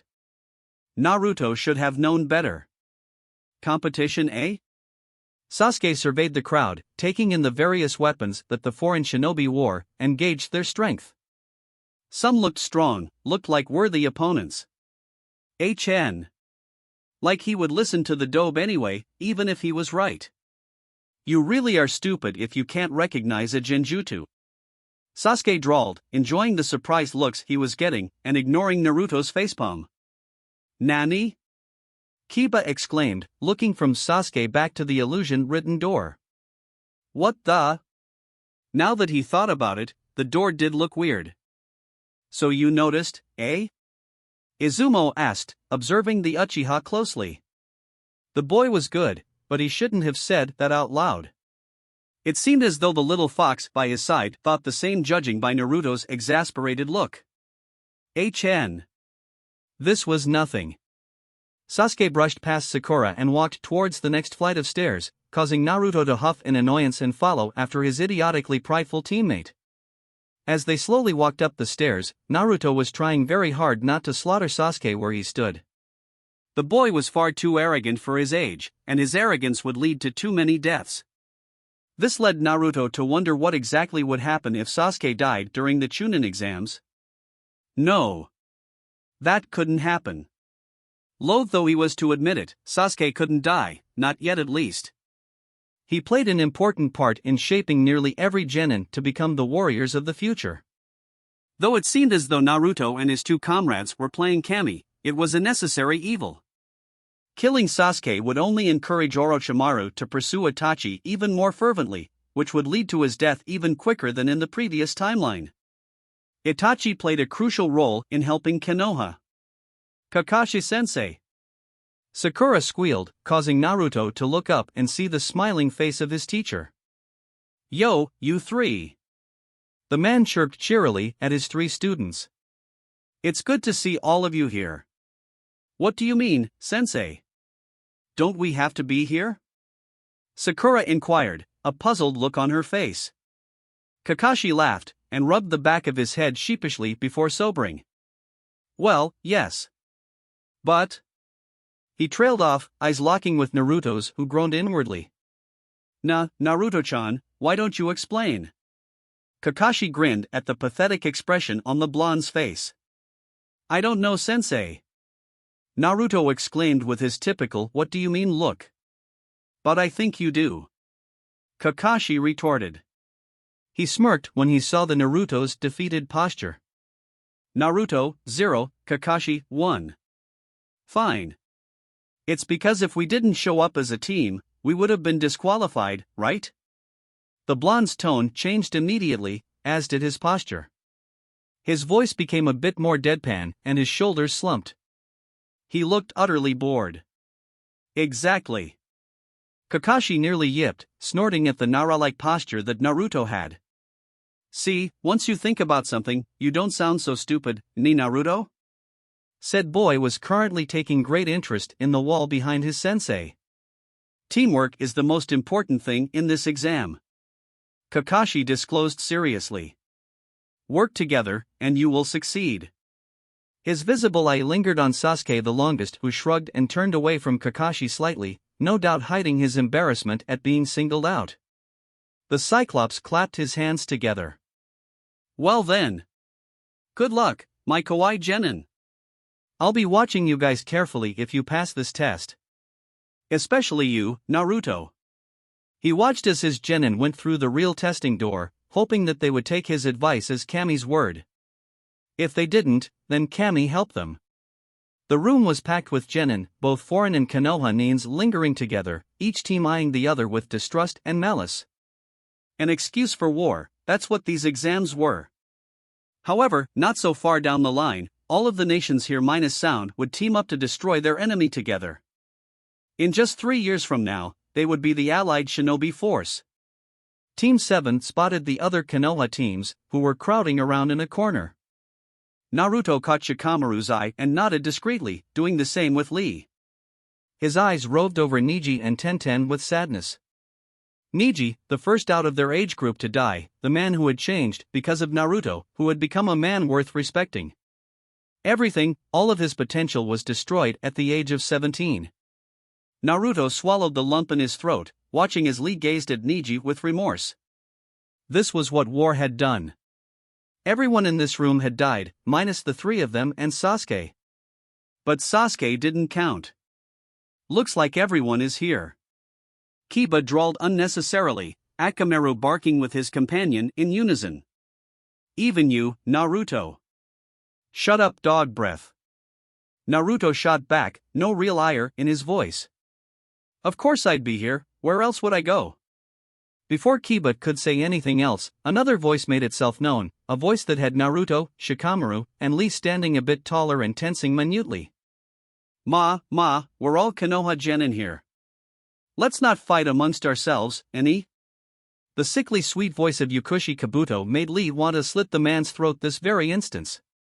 He had been the one who had reanimated all of their dead comrades. He would die, there was no doubt about that. Naruto and Shikamaru exchanged glances, their eyes traveling to a kunoichi not far away who was looking at the assembled Konoha nin with interest. "Orochimaru." "Ano, who are you?" Ino asked the older genin with a flip of her hair. Kabuto smiled at the blonde girl. "I'm Yakushi Kabuto, a Konoha genin just like you." He pointed to his forehead protector with false pride. "You look older than us." Sakura looked at the gray-haired teen. "Is this your first time taking the exam?" Kabuto slid his glasses further up his nose, a glint present in the lenses. "Nope. It's my 7th. He announced with no sign of being ashamed. "7th? Kiba scoffed. "You must suck." Kabuto rubbed the back of his head sheepishly. Well, there were circumstances that caused us to fail, so I can't really blame myself." He trailed off as his eyes glanced over Sasuke, causing Naruto to clench his fists. "But I do have a specialty," he divulged, knowing he was going to catch the genin's attention. "Oh?" Sasuke spoke for the first time, Ino and Sakura perking visibly. "And what is that?" Kabuto smirked at Sasuke whilst taking something out of his pack. "This," he said, holding up a box. Ninja cards of all the genin present, their skills laid out in detail. The bespectacled teen held one card out and read off of it. Uchiha Sasuke, age 12. Rookie of the Year, and rumored to be a genius in taijutsu, ninjutsu, and genjutsu. Heir to the famed Uchiha clan, wielder of the Sharingan, the dojutsu that can copy anything. His sensei is Hatake Kakashi, also known as Sharingan no Kakashi, the copy ninja. His teammates are Haruno Sakura and Uzumaki Naruto. He has completed 97 D rank, and one C rank turned A rank mission which included the death of Momochi Zabuza and the infamous tyrant Gato. This mission also led to the completion of. Kabuto trailed off and looked at Naruto with an odd expression. The Great Naruto Bridge. Those who had been following Kabuto's words turned to Naruto with expressions ranging from respect to bafflement. The boy just kept an impassive face and stoically stared at Kabuto with narrowed eyes. All those years ago, he finally understood what Kabuto was doing when he read Sasuke's card. He was playing on Sasuke's pride, making him puff out his feathers even more, grooming him to come to Orochimaru's side. Kabuto whistled in appreciation. That's some team you've got there, Sasuke-kun. How interesting. May I ask, Shikamaru cut in softly, the venom in his voice expertly disguised, just how you got that information? Lee and Naruto looked at each other as Kabuto stiffened ever so slightly before relaxing, an easy smile on his face. Now, a good shinobi never reveals his techniques. And yet, you just revealed Sasuke's. Shikamaru continued, enjoying the look on Sasuke and Kabuto's faces. It makes me wonder, just what else do you know about everyone else? Before Kabuto could defend himself, the door slammed open, causing nearly every genin to flinch. Naruto smirked as he saw the tall frame of Marino Ibiki, head of the TI department, make his dramatic entrance. He had to admit, seeing the familiar scarred face of his future friend was a refreshing sight. Ibiki was truly a frightening face, and the other genin's reactions had confirmed that. Alright you maggots, shut up and sit down. Each seat has a name in front of it, go find it and don't make a damn sound. Ibiki's sadistic grin made many of the genin shiver. He flipped a switch on his way to the desk that let the jonin senseis of the teams watch their students' progress. Every jonin was separated by their country so there would be no fighting. Konoha sat with Konoha, Mizu sat with Mizu, and so on. There were no IWA or Kumo shinobi present, but that was to be expected considering the history between those hidden villages and Konoha. Shikamaru placed a palm on Naruto's shoulder and squeezed gently, reassuring his Hokage that everyone would be alright. Naruto was tense, but relaxed slightly as his best friend comforted him.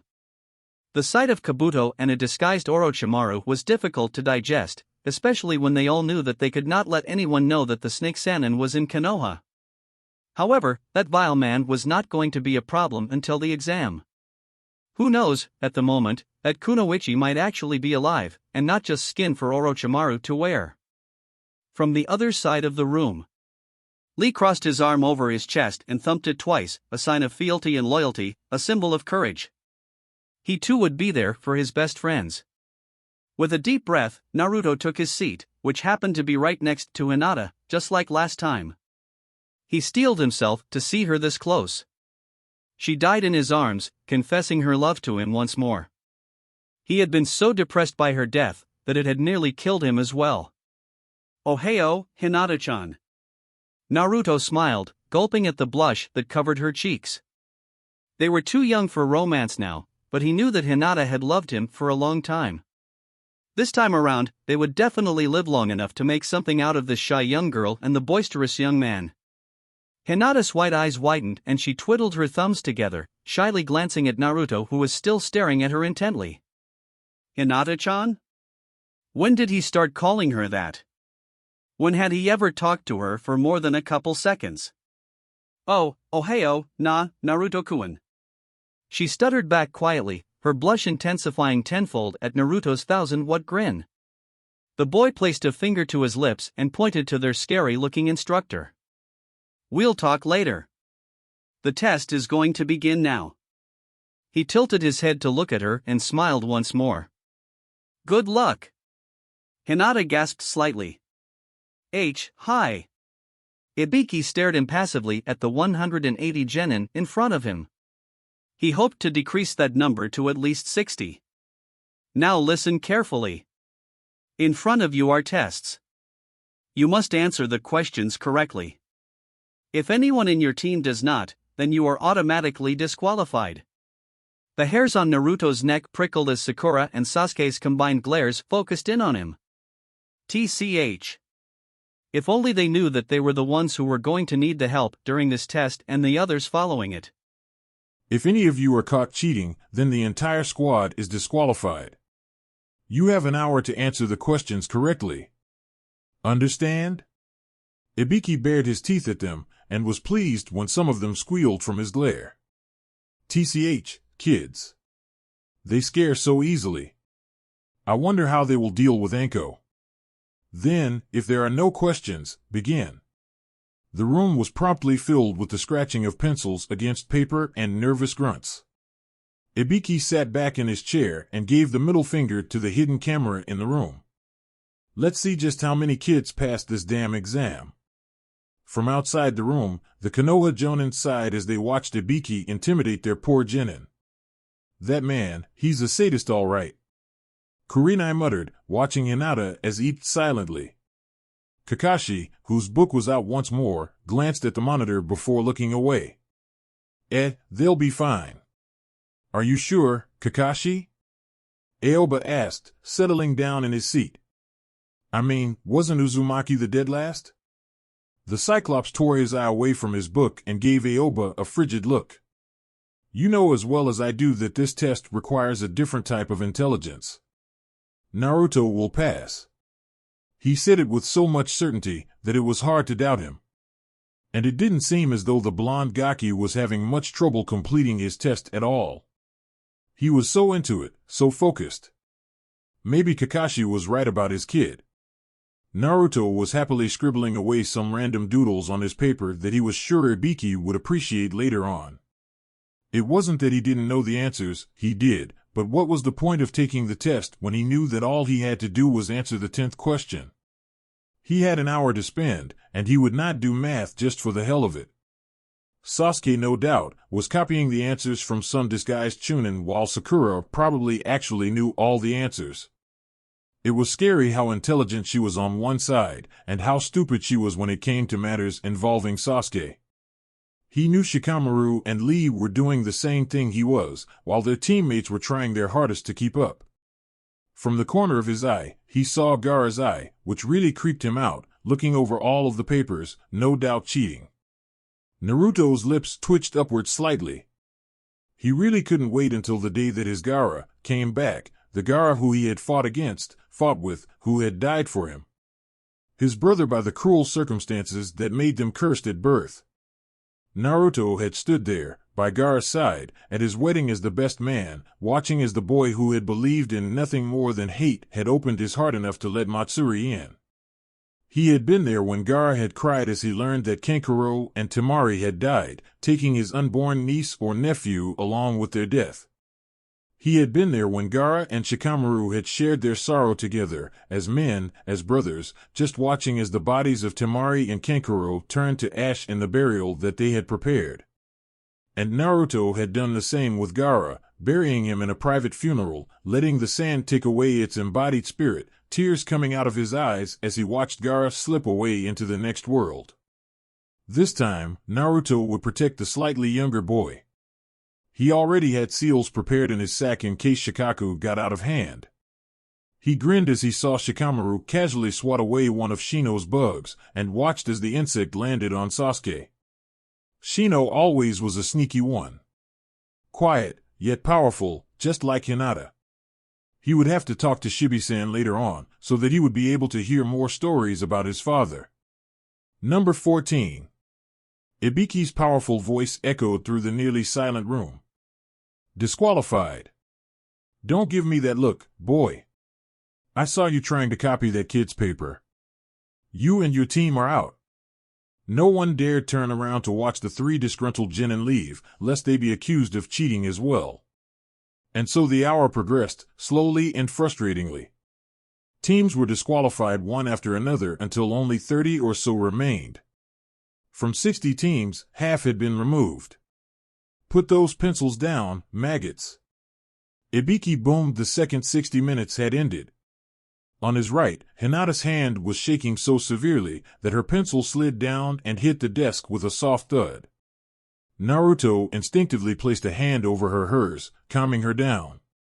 He didn't have to look at her face to know it was the color of a tomato. Relax, Hinata-chan. We did fine. Hinata wanted to disagree as she glanced at Naruto's paper, which had nothing but random words and pictures all over them, but his soothing tone and warm hand shut her up. All she could do was nod. Ibiki's eyes roved over everyone, chilling many to the core. He raised one finger and pointed it directly at Lee, who lazily blinked at him. Do you have what it takes to pass this exam? Lee scoffed before remembering his current age and gave Ibiki 2 thumbs up instead that didn't convince the older man at all. If I didn't, then I wouldn't be here. From where he was watching, Guy shook his head fondly. It was going to take more than Ibiki to intimidate his kid. Ibiki scrutinized the second coming of Guy carefully before moving on. Good answer, Gaki, but let's see if you are through to stage 2. He glared at a blonde-haired kid in front of him who was smiling at him cheerily. He knew the kid. It was Uzumaki, the one who had caused him much grief in the past with all the pranks he pulled. He wondered if the kid could truly pass this exam. He had heard that Uzumaki was the dead last, but then again, he had had a bridge named after him, so many paradoxes. Now for the 10th and last question. The kid straightened, causing Ibiki to grin like a feral animal. If you answer this question incorrectly, then you fail no matter how many right answers you had. But if you get it right, then you are clear to the next round. Raise your hands if you feel that you won't be able to answer this question. It is the most difficult of them all. Beyond this point, the exam will get infinitely harder and more dangerous. Choose wisely. If even one member of your team raises their hand, the entire team is out. Mutterings broke out throughout the children. They hadn't been expecting this. That's bullshit. Kiba cried out. You can't do that. Ibiki only smirked at the Inuzuka. Why not? I am the proctor for this section. I can do whatever the hell I want. Kiba would have said something else, but Shino's hand on his shoulder stopped him. It wouldn't be good if Ibiki decided to disqualify them for Kiba being too loud. Akamaru yipped sadly but fell silent as well. From behind Naruto, Sakura stared at her teammate, mentally urging him to give up. He wasn't as smart as them, he wouldn't be able to answer this question. It was okay if they failed here, there was always next time. Naruto, do what's best and leave. Please. Sasuke, on the other hand, was gazing intently at Sakura, telling her the exact opposite of what she was trying to convey to Naruto. If it was anyone who was going to screw with his chances of becoming a Chunin, it was her and her cowardice. Though he didn't want to admit it, Naruto would never give up, not for this. One by one, teams started trickling away until only 60 genin, or 20 teams remained. Naruto stared at Ibiki with a blank expression. He knew that Sakura would most likely want to back down, and that wasn't in his or Sasuke's best interest. On the other hand, though, he didn't want to have the same response that he had last time. It would draw more attention to himself. Shikamaru and Lee tensed as they saw Sakura glance from Sasuke to Naruto. Naruto couldn't see her indecision, so he wouldn't stop her from raising her hand. Naruto, Shikamaru thought worriedly, hurry up. Hinata glanced at her crush with worry. His eyes were shrouded by his hair, which had grown slightly longer, she noticed absently. He seemed to be thinking very hard about something, maybe about giving up. No. She mentally took that thought out of her head. Naruto-kun would never give up, and neither will I. She forcefully told herself. Her resolve would not waver. Sakura, Kakashi watched his team uneasily. Don't do something stupid. You're so close. Keep your hand down. The pink-haired girl closed her eyes, hoping her team didn't kill her for doing this. Slowly, she started to raise her hand. They weren't ready, she was sure of it. You've got to be kidding me, right? Naruto's voice made her put her hand down. The blonde genin laughed in Ibiki's face. I can't believe that your little ploy worked. His entire body shook with mirth. The rest of the genin plus Ibiki stared at Naruto, some with confusion, others with comprehension. Ibiki just smirked at the disrespectful Gaki. Oh, he raised an eyebrow with mock derision. And what exactly do you mean by that, Kozu? His teammate, the Pinky, had been about to disqualify this kid's team when he had spoken. It was almost as if the Fox kid knew this was going to happen. From behind him, Shikamaru and Lee relaxed in their seats. Naruto always had impeccable timing. "Nanny, isn't it obvious?" Naruto asked Ibiki sarcastically. "It's your test, why don't you explain, Marino-san?" While he knew that this would draw unnecessary attention to him, it was the only way that Sakura wouldn't quit. Ibiki had to give this kid points for having balls of steel. Talking to the head of the TI like this was borderline suicidal. In fact, Uzumaki reminded him a hell of a lot like Anko at this moment with his teasing expression and air of utter nonchalance. "TCH. I don't think so. You're the one who spoke up so stupidly, so please, do continue." Lee laughed out loud, causing Ibiki's gaze to shift over to him. "What's so funny, Spandex Boy? Do you want to fail that bad?" Spandex Boy snorted twice before sobering. "HM? Oh, nothing, I just wanted Naruto-kun to explain, that's it." Lee smiled softly to himself. This would be a good opportunity for Naruto to display some intelligence and stop acting so damn stupid. Naruto would have shot Lee a glare, but stopped knowing that wasn't wise. "Are you sure you want me to reveal your secret, Marino-san?" "Please do." Ibiki replied, gritting his teeth at the ease that this kid was displaying despite the killing intent that Ibiki was exuding. "There is no 10th question. It was a trick," Naruto said simply. If any of the genin left before answering the unanswerable question, then they failed. But those who stayed back, like us, we all passed. Ibiki looked at the camera in the room, knowing Hatake was watching his kid. That was one smart gaki, certainly not what he had been expecting. He observed Uzumaki closely. In hindsight, it wasn't hard to believe that the boy knew what he was doing. After all, one had to be pretty smart to paint bomb ANBU HQ at the age of 7 and evade capture. "HN. I suppose you do pass then." Ibiki growled at the self-satisfied expression on Naruto's face. "Congrats." He was interrupted by the window shattering suddenly. "Make way for the super sexy and always ready Mitarashi Anko-sama." Anko stopped her little speech as she saw the expressions on the kids' faces. "What the hell, Ibiki? Why are there so many kids?" Anko demanded, putting her hands on her hips, giving the genin an excellent view of her assets. Ibiki covered his face at his enthusiastic subordinate. "Anko, you're early. And as to why there are so many, blame this kid." He pointed at Naruto, who was looking at Anko with a blank expression. Anko's eyes lit up as she recognized the familiar whisker marks. The jailer of the Kyuubi and Kakashi student. Excellent. He would be fun to play with. "Uzumaki. What did you do?" Anko barked, moving closer to the kid who was blushing ever so slightly at her appearance. "Me?" he asked in a deceptively innocent tone. "Nothing. I swear. All I did was point out that I was surprised as to why Mornio-san's half-assed plan to eliminate the genin worked. And then he passed us." The vein in Ibiki's temple was visible. Half-assed plan? Who the hell did this kid think he was? Had he been tricked into passing them? "Why you little dash?" "Ah, Gomen, Marino-san." Naruto interjected, smiling at the man in a manner that was eerily reminiscent of Kakashi. "I didn't mean to insult you at all." He said it in such a way that could be construed as very insulting. Back in the viewing room, all eyes turned to Kakashi, who was currently very engrossed in his book. "If you're so smart, Uzumaki, why don't you tell me something else?" Anko smiled at him viciously. Naruto gulped, thinking that maybe he shouldn't have taken this so far. "Nanny, Anko-san?" he asked wearily, hoping that she wouldn't make him tell everyone about his life or something. "You remind me so much of that pervert, your sensei Hatake.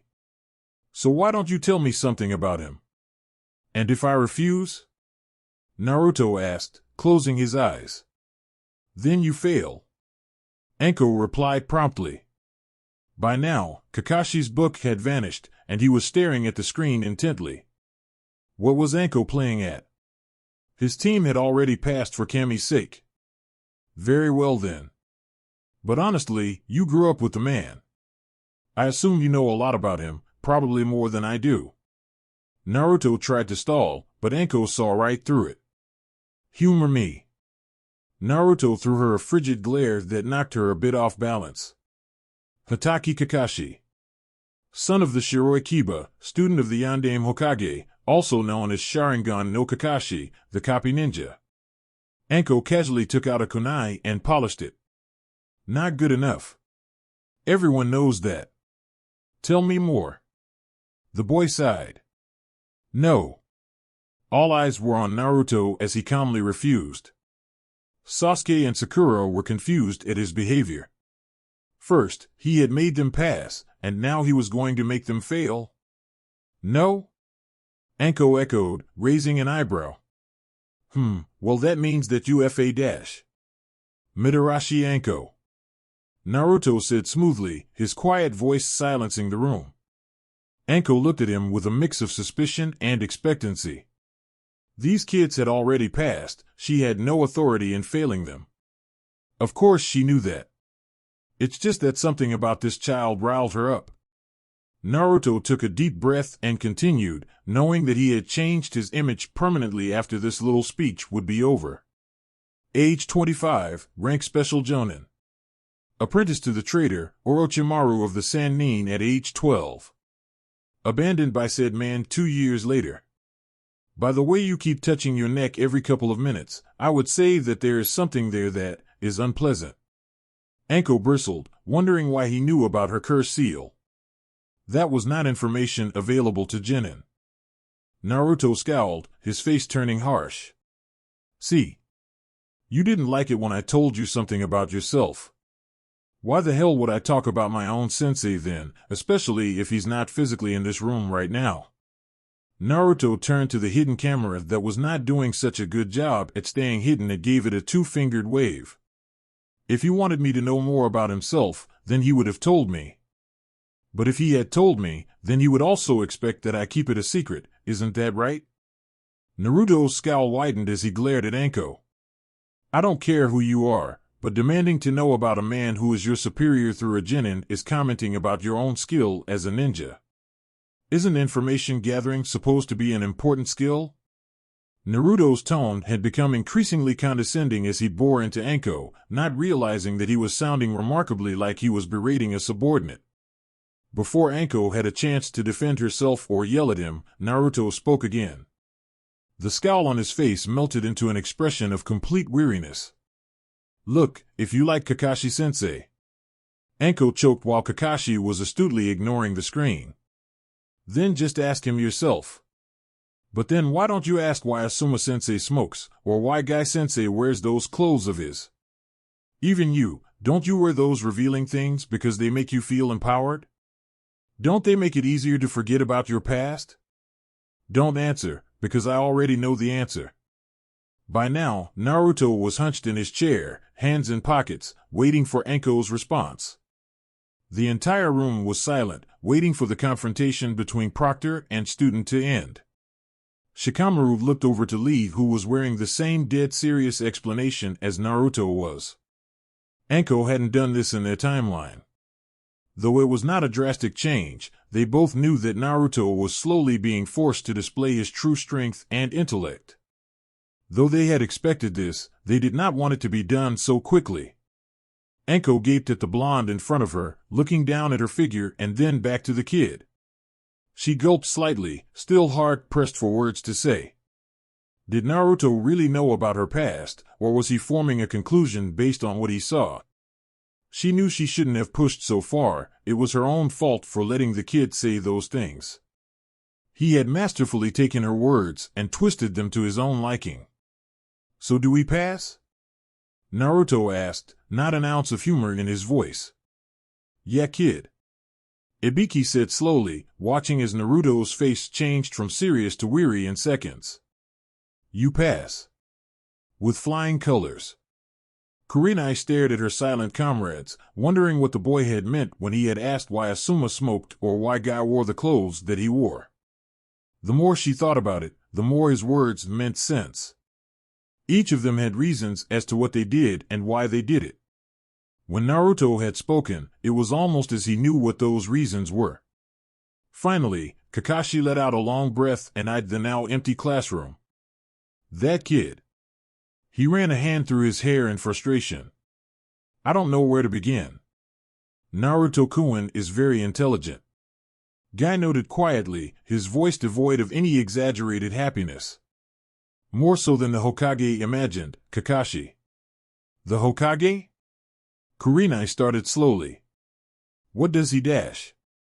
Hokage-sama suspected for a while now that Naruto has been hiding his intelligence. Kakashi explained to the young jonin wearily. Guy, Asuma, and I were told that Naruto, Lee, and Shikamaru were training together. He told us to keep an eye out on them and keep him updated on their progress. That's ridiculous. Aoba cried. Naruto might be hiding his intelligence, but why does the Hokage want to track him? It's not because of... He trailed off, looking at Kakashi to negate what he was thinking. Absolutely not. Kakashi stated firmly. There have been no traces of demonic chakra around Naruto. Dad sees Naruto as a grandchild. Asuma added. Naruto usually is quite open and Dad didn't like it when he felt that the kid was keeping stuff from him. Dad means well, but it can construed the wrong way. He thought back to what Naruto had said about his smoking habit. Was it possible that he knew why Asuma smoked? Judging by what he had seen, he wouldn't put it past the boy. The boy is capable of great things. Guy piped in. So are all of the genin. We can only wait and see what they will do next. Ibiki burst into the room, his face overflowing with rage. Without another word, he thrust 3 papers into the hands of Kakashi, Guy, and Asuma respectively before storming out of the room. As the 3 jonins looked down, they couldn't help but smile despite the serious atmosphere of the room. After all, who couldn't be a little amused at seeing 3 nearly identical pictures drawn by Naruto, Lee, and Shikamaru, in which Ibiki was sitting in a meadow, surrounded by turtles in Lee's picture, deer in Shikamaru's, and foxes in Naruto's, petting them contentedly. Underneath Lee's picture, there was a caption which read, Marino Ibiki is just like a turtle, hard on the outside, but soft and squishy on the inside. Poor Ibiki. Those 3 had really nailed his character on the head. Guys, I hoped you enjoyed it. Comment ramen if you got this far, and I will see you next time.